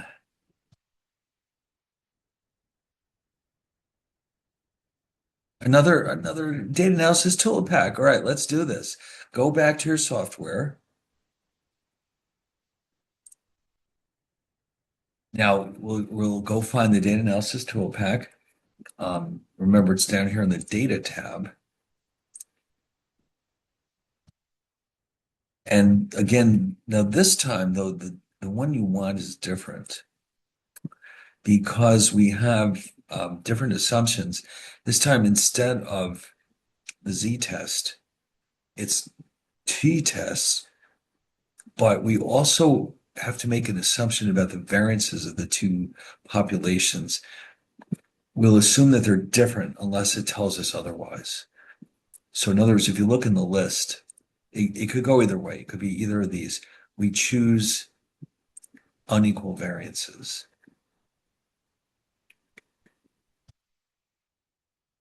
Okay, so this is easy. Just give it the ranges.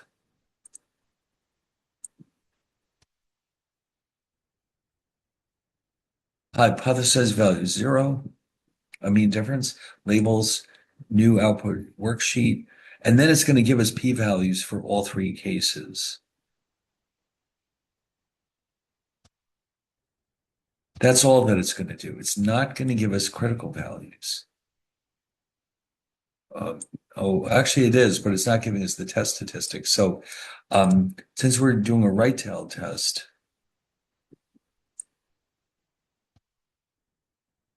you can see now that's the test statistic that we got. I mean, that's our critical value. And the fact that the p-value is so low indicates that we should reject the null. Okay. Now, we could have done this ourselves. In fact, we probably should have. When we got to the end here, I realized that the test statistic is 227.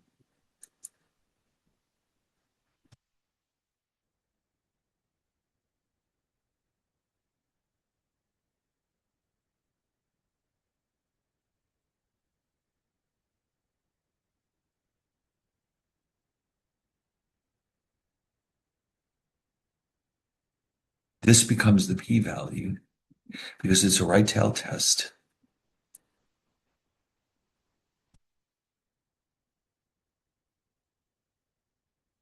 And so this is the probability that t is greater than or equal to 227. For this, we can do second vars.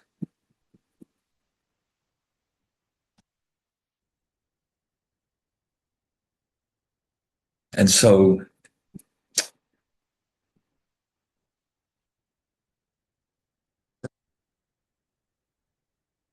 seven,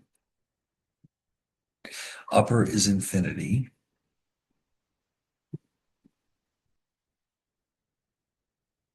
Or of course, second comma 99. Mu, oh no, that's all they need. DF. Remember, it was 21. They cheated by letting the book tell us. And then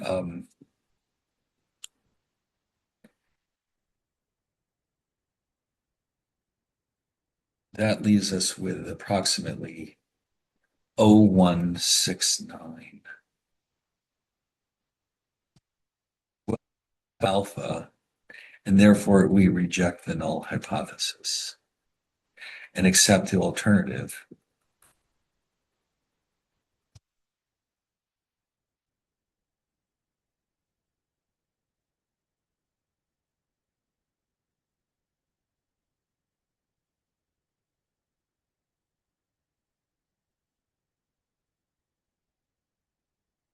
All right, so that's exactly what they have. Uh, Results, they match up exactly what we did. Okay, so guess what? You can save this one and send it to me. So two of the three we got away with just using the data analysis toolpath. Oh, I'm sorry, I missed the chat. Admitted approval. Is that your own copy, or did you download it from somewhere?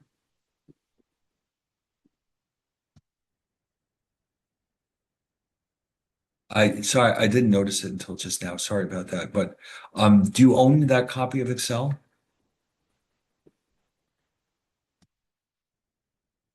If you do, then this is ridiculous.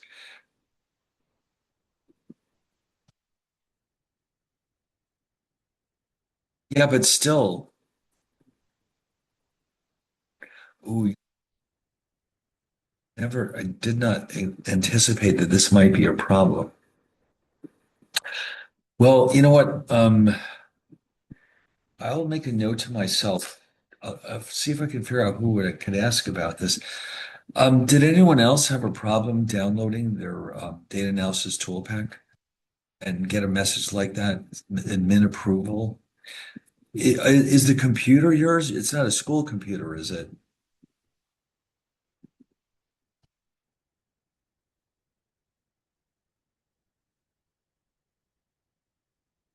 See, the thing is, the reason why they would ask a question like that is because um, they're being extra cautious because it appears a program like that, it thinks it might be a virus. That's what the problem is. So they're trying to protect your computer, but since it's yours, there's no reason to ask you about administrative approval.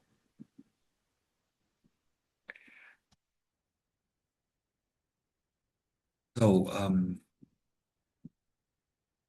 you know what? Hold on one second. I'm going to look at the internet real fast and see what I can come up with.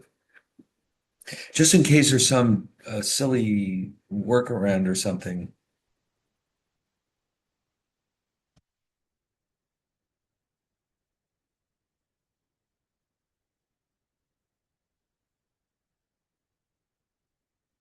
This will only take a minute. Hold on one second.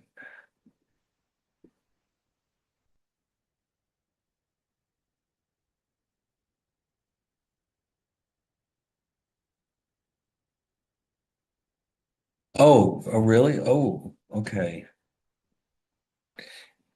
So you've got a Mac. Now, I'm using a PC here, but I have a Mac at home. Um, did you get it off of the tools menu? Oh, you know what? I just was thinking in the newer Macs, it might already be built into your spreadsheet. If could you go and look and see if you can find a package listed there as um they have something in there called XL Miner. And if that's in there, your data analysis tool pack might be built into it. Oh, it is listed under add-ins. Okay. Well, then it should work.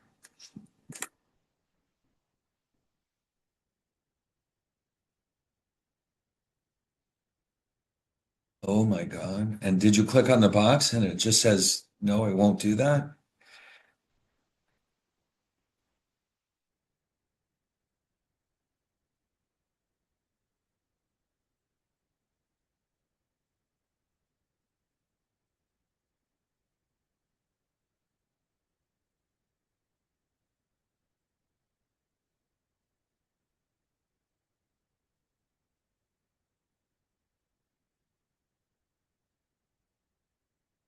Um, Geez. All right, hold on one second.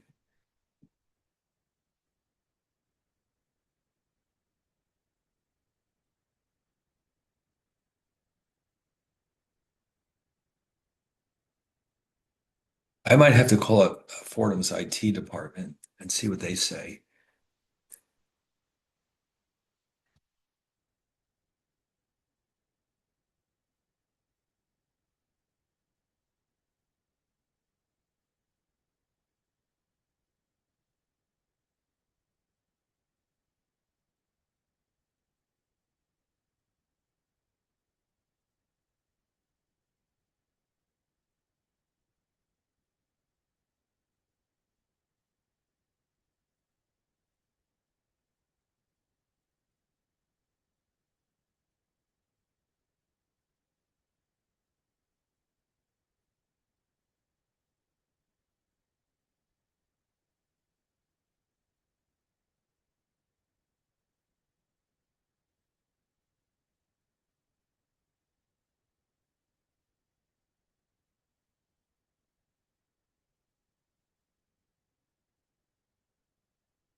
Yeah.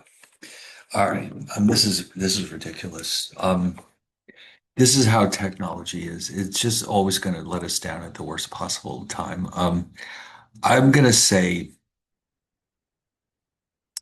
that I'm going to make a note that you are having this issue so that, in other words, any Excel spreadsheets that require the data analysis tool pack, you just won't have to do it. I don't think it's worth fooling around with this.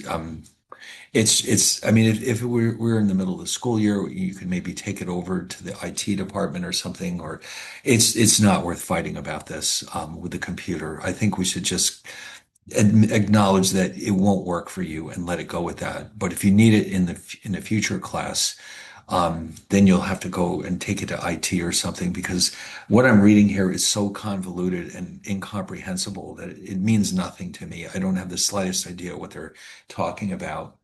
And this is exactly not the area that I'm good at. You know, technology is, as far as I'm concerned, it's like I'm trying to think of a good analogy, like a scenario where you're required to cooperate with your enemy for some reason. So, I mean, to me, technology is more or less the enemy. It almost always finds a way to let us down. So, I'm going to have to say that just let's, you will not be required to hand those in. It really is a pain, but I don't think it's worth our while to mess around with this unless you happen to know somebody who's good at this stuff. Um, I don't see it being worth our while. Okay. So it's unfortunate, but there it is. Um, I mean, or unless you have another computer, I'm going to have to say we're going to have to concede defeat on this one because I can tell this is not going to be easy. We'd have to get somebody who really knows what they're doing, and we're not going to find that person. Yeah, if you can keep working on it, that's fine. And like I said, maybe you'll bump into someone who knows somebody who has actually experienced this, but or maybe you could even call it Microsoft because you own Excel, you do have an account with them, and they might be able to get online with you and help you fix it. That might even be a better choice. But for right now, don't even worry about it. I know that your system isn't working, and so you don't have to hand those in. Okay. All right, good. It's so aggravating when this happens, you know, but that's the way technology is these days. I guess it's always been like that.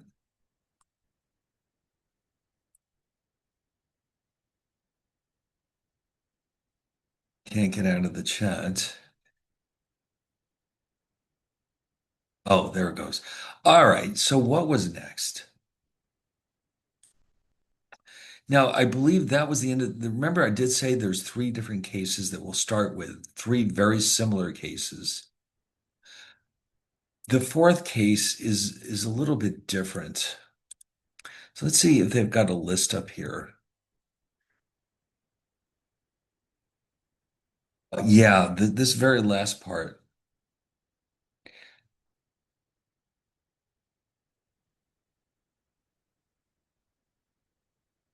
You notice how it says matched samples.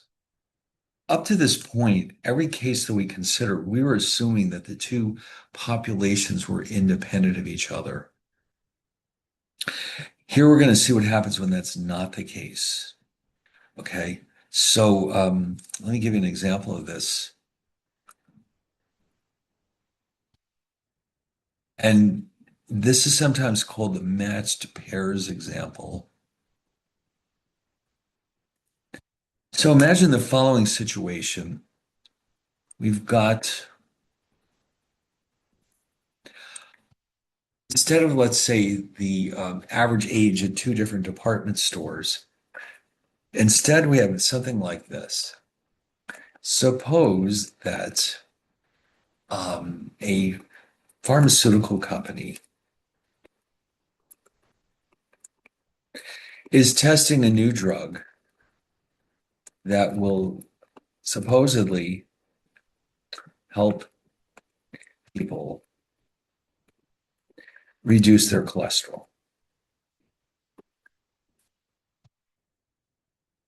Now, how is this normally done? Well, you've got to have a group of people who are taking the drug, and there has to be some way of controlling for all the other factors for the people who are not taking this drug. So, what they do sometimes is something like this. A group of volunteers has their cholesterol measured.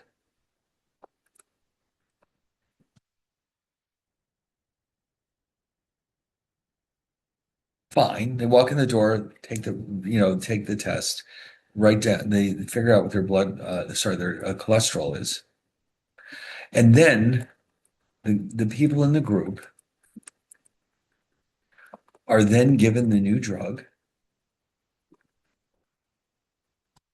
and then their cholesterol is tested again.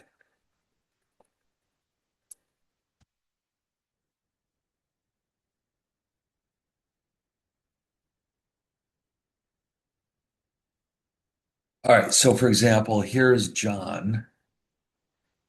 And so before his cholesterol was at 188, now it's 172.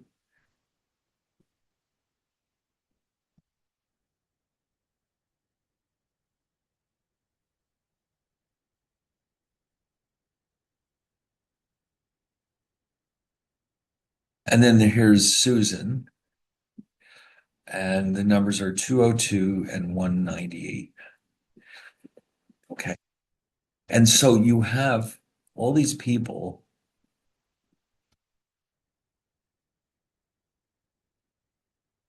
who are having their readings taken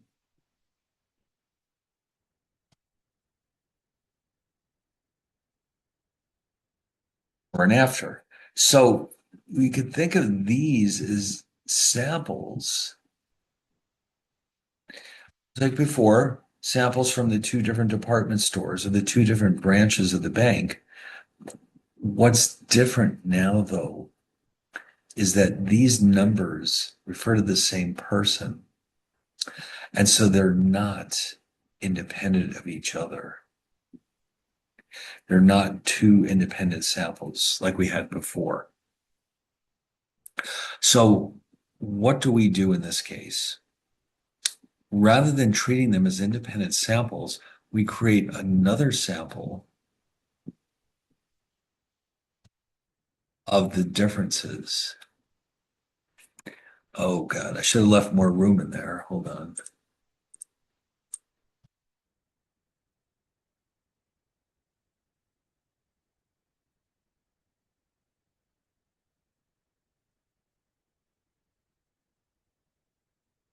And so the difference means the first minus the second.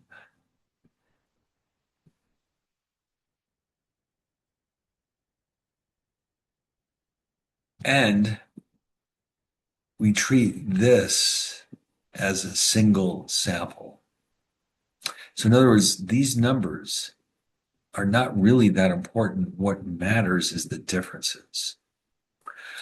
because in that case, what we're looking for is evidence that the drug is working. And that would indicate here that the mean difference is positive.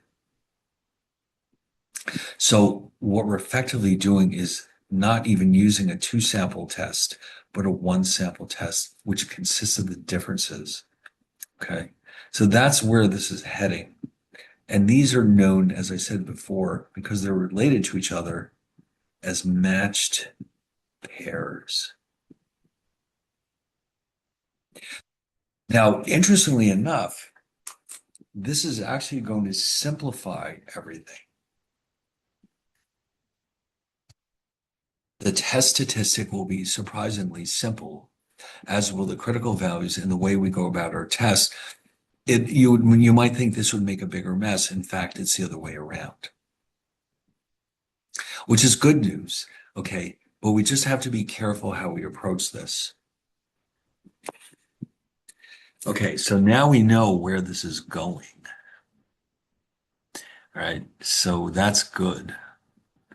But the problem has to tell you, it has to be clear from the problem if we're looking at matched pairs or not. So let's see, where does this discussion start?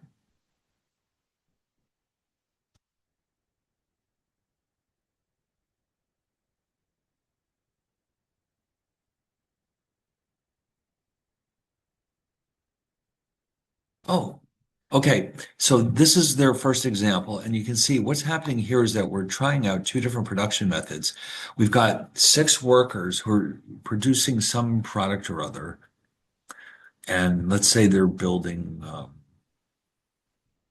I don't know, let's say they're craftsmen and they're making God, I can't think of anything that is done by hand anymore. Um,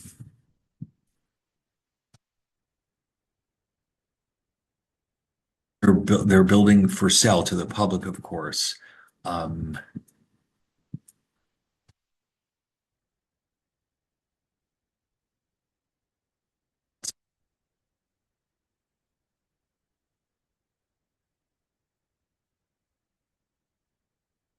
gonna have to, I swear, I'm gonna have to ask the internet.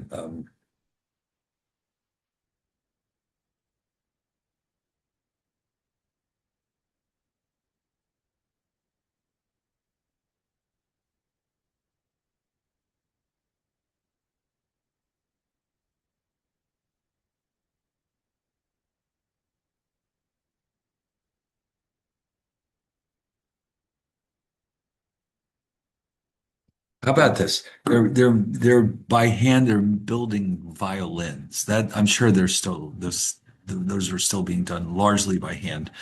All right. So what do we care about? We want to know how fast each method is.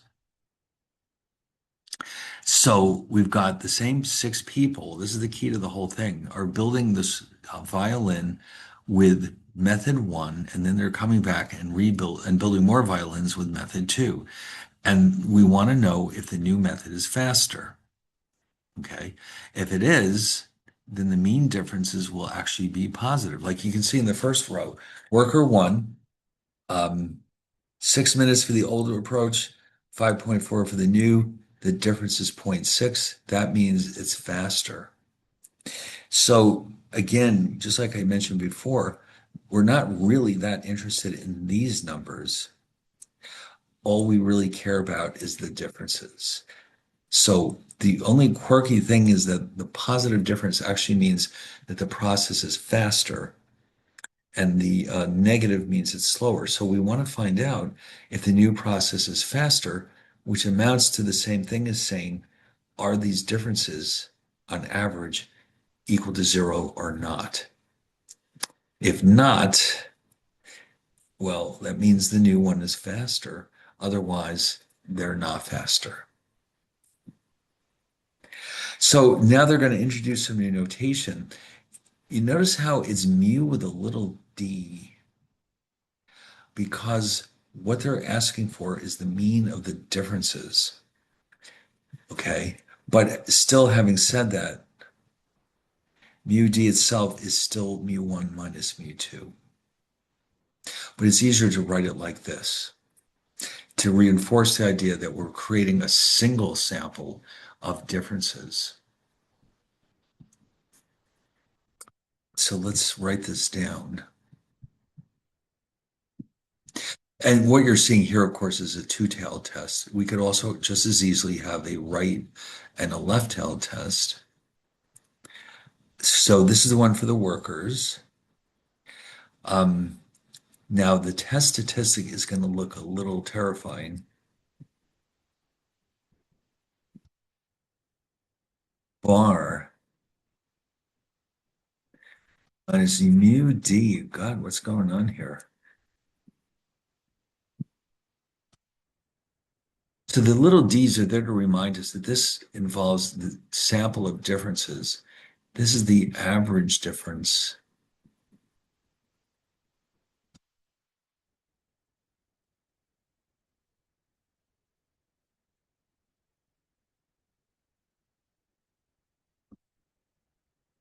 SD is the standard deviation of the differences. A sample, I should make this clear. Sample standard deviation of the differences.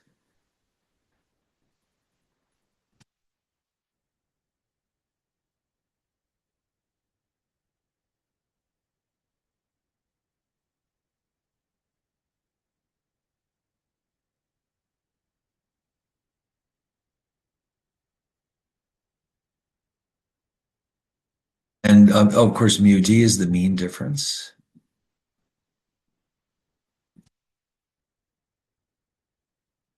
Oh, actually, I should be more clear about that. This is the hypothesized mean difference.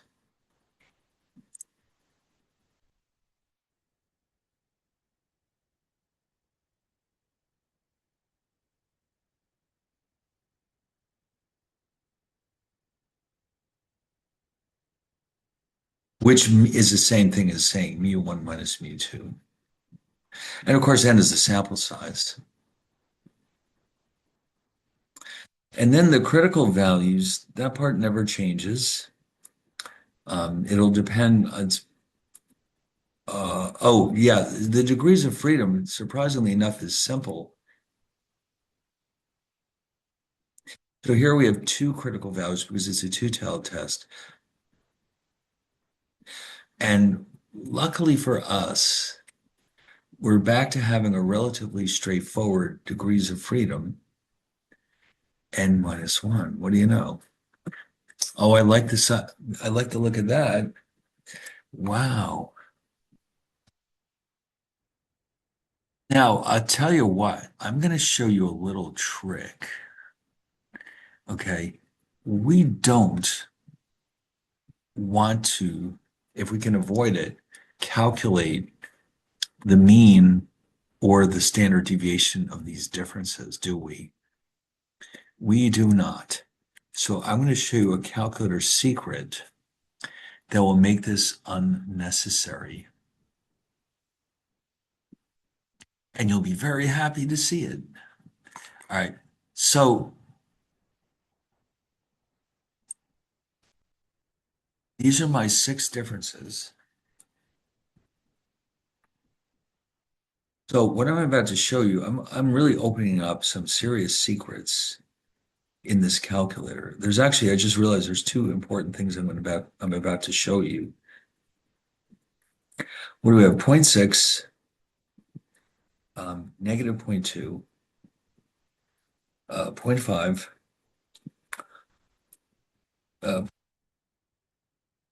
0, and zero point 0.6 again. All right, so this is going to take a while. We'll probably have to save the actual problem for the next time we meet tomorrow. Here, I would just like to make sure we get this done. It is getting a little late here, so I'd like to show you the special calculator technique, and then we can maybe revisit this tomorrow. We'll do it by hand and with the calculators and with the data analysis tool pack if it'll let us. So what we're going to do is two things that are completely new. We're going to enter this data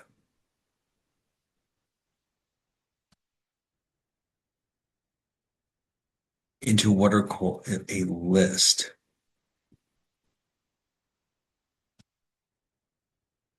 How do you do that on this calculator? Well, here's what you do.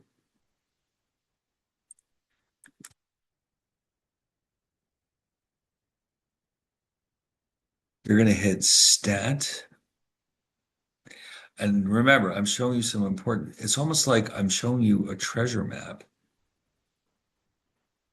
that's guaranteed to have gold when you get to the treasure. So you hit stat.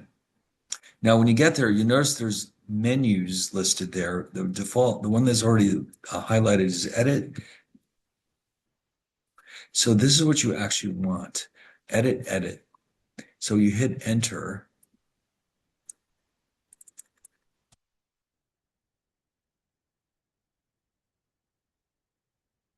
And now what do you see? It's like a big spreadsheet. The first column is L1. If it's not blank, um, if you've never done this before, it should be blank. But if it isn't, um, go to header with your arrow key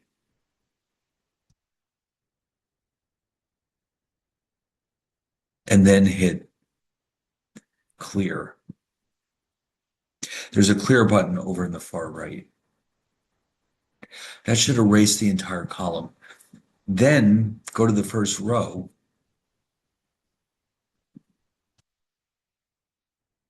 and you're going to enter these numbers. Okay.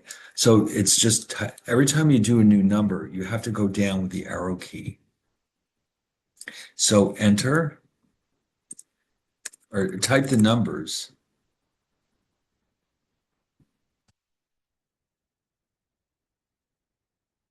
Must use the down arrow key to get to the next one. And then keep going until you're done. All right. So once you try that right now,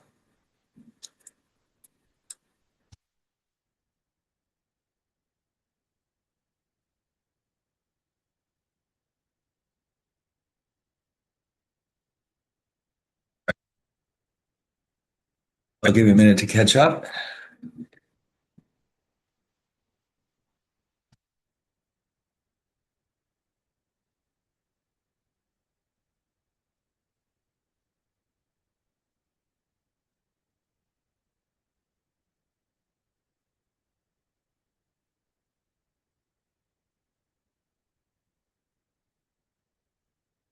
All right. Now, once you're done, and this is where you're going to really be surprised by what it can do. You're going to go back to the stat button. This time, you're going to move over to the middle menu, calc. So you have to do that with your arrow key. Go across to the calc with your arrow, use arrow key. Get there. And then you see in the very top, it says one bar stats. That's what we want, so hit enter. And now, if you notice in the very top, it asks you for what list you put your data in. If it doesn't already show L1, what you have to do, you're going to hit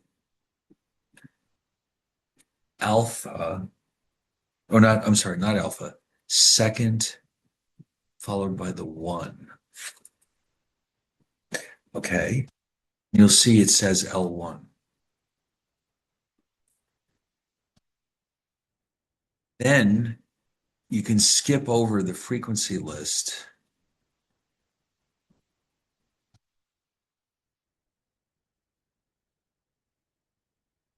and then go down to calculate and hit enter and watch what happens. It's giving you all these wonderful statistics. So yours, if I didn't make any typos,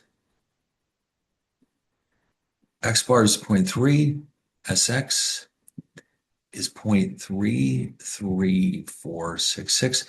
This is what the formula calls D bar, and this is what the formula calls SD. So did you get those same numbers?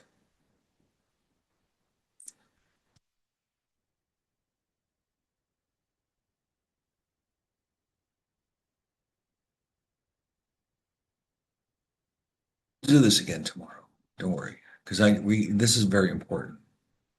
I don't want to rush through it. And once you got all that information, you can come back here and manually put those into this formula, and you'll be all set. You have your test statistic, you look up your critical values, and it'll be simple.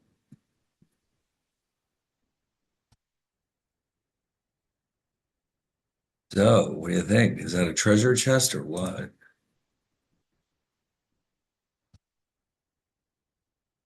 Oh, okay, sure. Yeah, everyone else is gone. You can ask your question. Now, keep in mind, there's multiple versions of Excel kicking around, so we'll have to be careful. But yeah, I can stay here definitely. All right. So I think maybe like I said, we've done enough tonight. We'll stop here, and then tomorrow we'll pick it up right here. And this is bringing us into the second half of 10. I don't remember what's in 10B, but I guess we'll have to do that tomorrow, right? We'll wrap this up. We'll do 10B, or at least as much as we can. My goal is to make sure that we're through 10 by the end of the week because that's the assignments are due this weekend. So I don't think we'll have a problem. I think we'll be more or less done with 10, if not tomorrow night, certainly by the beginning of Thursday night. And then we can take a peek at 11. 11 is very different because it involves some brand new probability distributions, which you'll be excited to hear about. All right, but anyway, so we'll cut it off here, and then I'll see you all tomorrow. And you know what? I'm going to push all the buttons to make sure I don't forget to send you the invitation again. That I was just so annoyed when I sat down here, and I was like, "What did I do?" So, but if that happens again, you can just wait. I'll fire it right off to you as soon as I get here, and we can jump in. But I really would much prefer to send it to you first thing in the morning. So I'll try my best to make sure that this doesn't happen again. So if there's nothing else, I'll see you tomorrow. Thank you. Thank you. See you then. Thank you. Thank you. Bye. Thank Thank you. you. Okay, bye. Professor. Yes. Hi. Sorry, I was trying to follow along when you were doing. Um, so I don't know how to import because I think my Excel is different. I don't know how to import all the tables. Oh, you like when I copied and pasted? No, no, like for example, the functions I understand, right? The Right. like the distribution functions, but like I'm also trying because like when you were doing it, I think our Excels are different. I But wouldn't I be was surprised. yeah, Yeah, so because I was trying to follow along your PowerPoint, and then for example the t-test table or the z-test table, I can't oh, okay. find the data analysis tab. Oh, yeah, yeah, yeah. Somebody else was having issues with that too. You know what? Why don't we do this tomorrow before we start? Why don't you remind me about this, and we'll go through and see if anyone else is having issues with the same problem, the data analysis toolpath. It may turn out that there's some versions that don't support it or something that I wasn't aware of. So anyone who can't get to it, obviously, they will not be held responsible for those spreadsheets. Hmm. So let's do this again tomorrow when everyone's here so that just in case anyone else has the same problems. Got it, got it. Just Can a you? quick yeah, I Yes. can remind you tomorrow. But just Okay. really quick, could you go to your Excel so I just double check Which indeed? which Like one? just your Excel, like your personal Oh, Excel. Yeah, exactly. now keep Uh, in mind this is a PC and I own this one. yeah, yeah, yeah. I also do, but I don't see. Isn't this? Could you just if we had like just like walk me through it as if we did have the same one, Right. like Oh, you like mean for we're the data analysis? yeah, yeah, for like the All right. table. Yeah, yeah, because Uh, because I was trying to follow along, I just couldn't. File. Uh-huh. Way down here, it's options. Options? Are you using a PC or a Mac? Yeah, PC. Oh, Well, okay, could okay. could you do that one more time? Sorry, Yes. I think this is the step I missed. File. All Mm-hmm. the way at the bottom, it should say Got it. options. Got it. Once you get there, it's add-ins. Double click. Go. Uh-huh. And if you see that, you're all set. You just click on the analysis toolpack. Okay. Wait, hold on. So file, add-ins, Um, analysis it's toolpack? it's files options first, Mm-hmm. then add-ins, Mm-hmm. then go. Don't Oh, forget the go. go. Okay, got it. Oh, okay. And So yeah, mine wasn't checked. oh, okay, good. Well, then that was easy. Yeah, okay. And then where how would I access the actual thing from? Like, do I have to Okay. go through? Now, once you've got that in place, you come over Mm-hmm. here. Now, this one, it was the t-test two sample assuming unequal Data? variances. In the add-ins folder? Yeah. Is it the Excel minor? Yes, if you have Excel Miner, it's in there. Oh, got it. And then okay, so I would just click one of these, right? For like Yeah. the And it'll be self-prompting after that. got and then the three what's the difference between actually never mind. T Z. Okay, perfect. Got it. All right. So yeah, you can ask questions again tomorrow if you want. Of course, of course. I'll also remind you tomorrow for the assignment. Okay. All right. And then one more question. Sure. When would our first test be unlocked? Oh, that's a very good question. I'm going to say probably in the next, certainly by this weekend, because Mm-hmm. already, believe it or not, this is our second full week, and it's only like a 6 week class. Mm-hmm. Mm-hmm. So Yeah, because I'm looking through like gradebook and then when I was on Cengage, he I've I've been doing am I supposed to do both the graded and the practice as well? no, if you're in Cengage, here's what you have to do. You have to pay attention to which menu you are Uh-huh. looking at. One of them shows everything, and the other one only shows what we have to do. Um yeah, because this is my first time using the Cengage model. So Okay. So if you, whoops, no, my courses.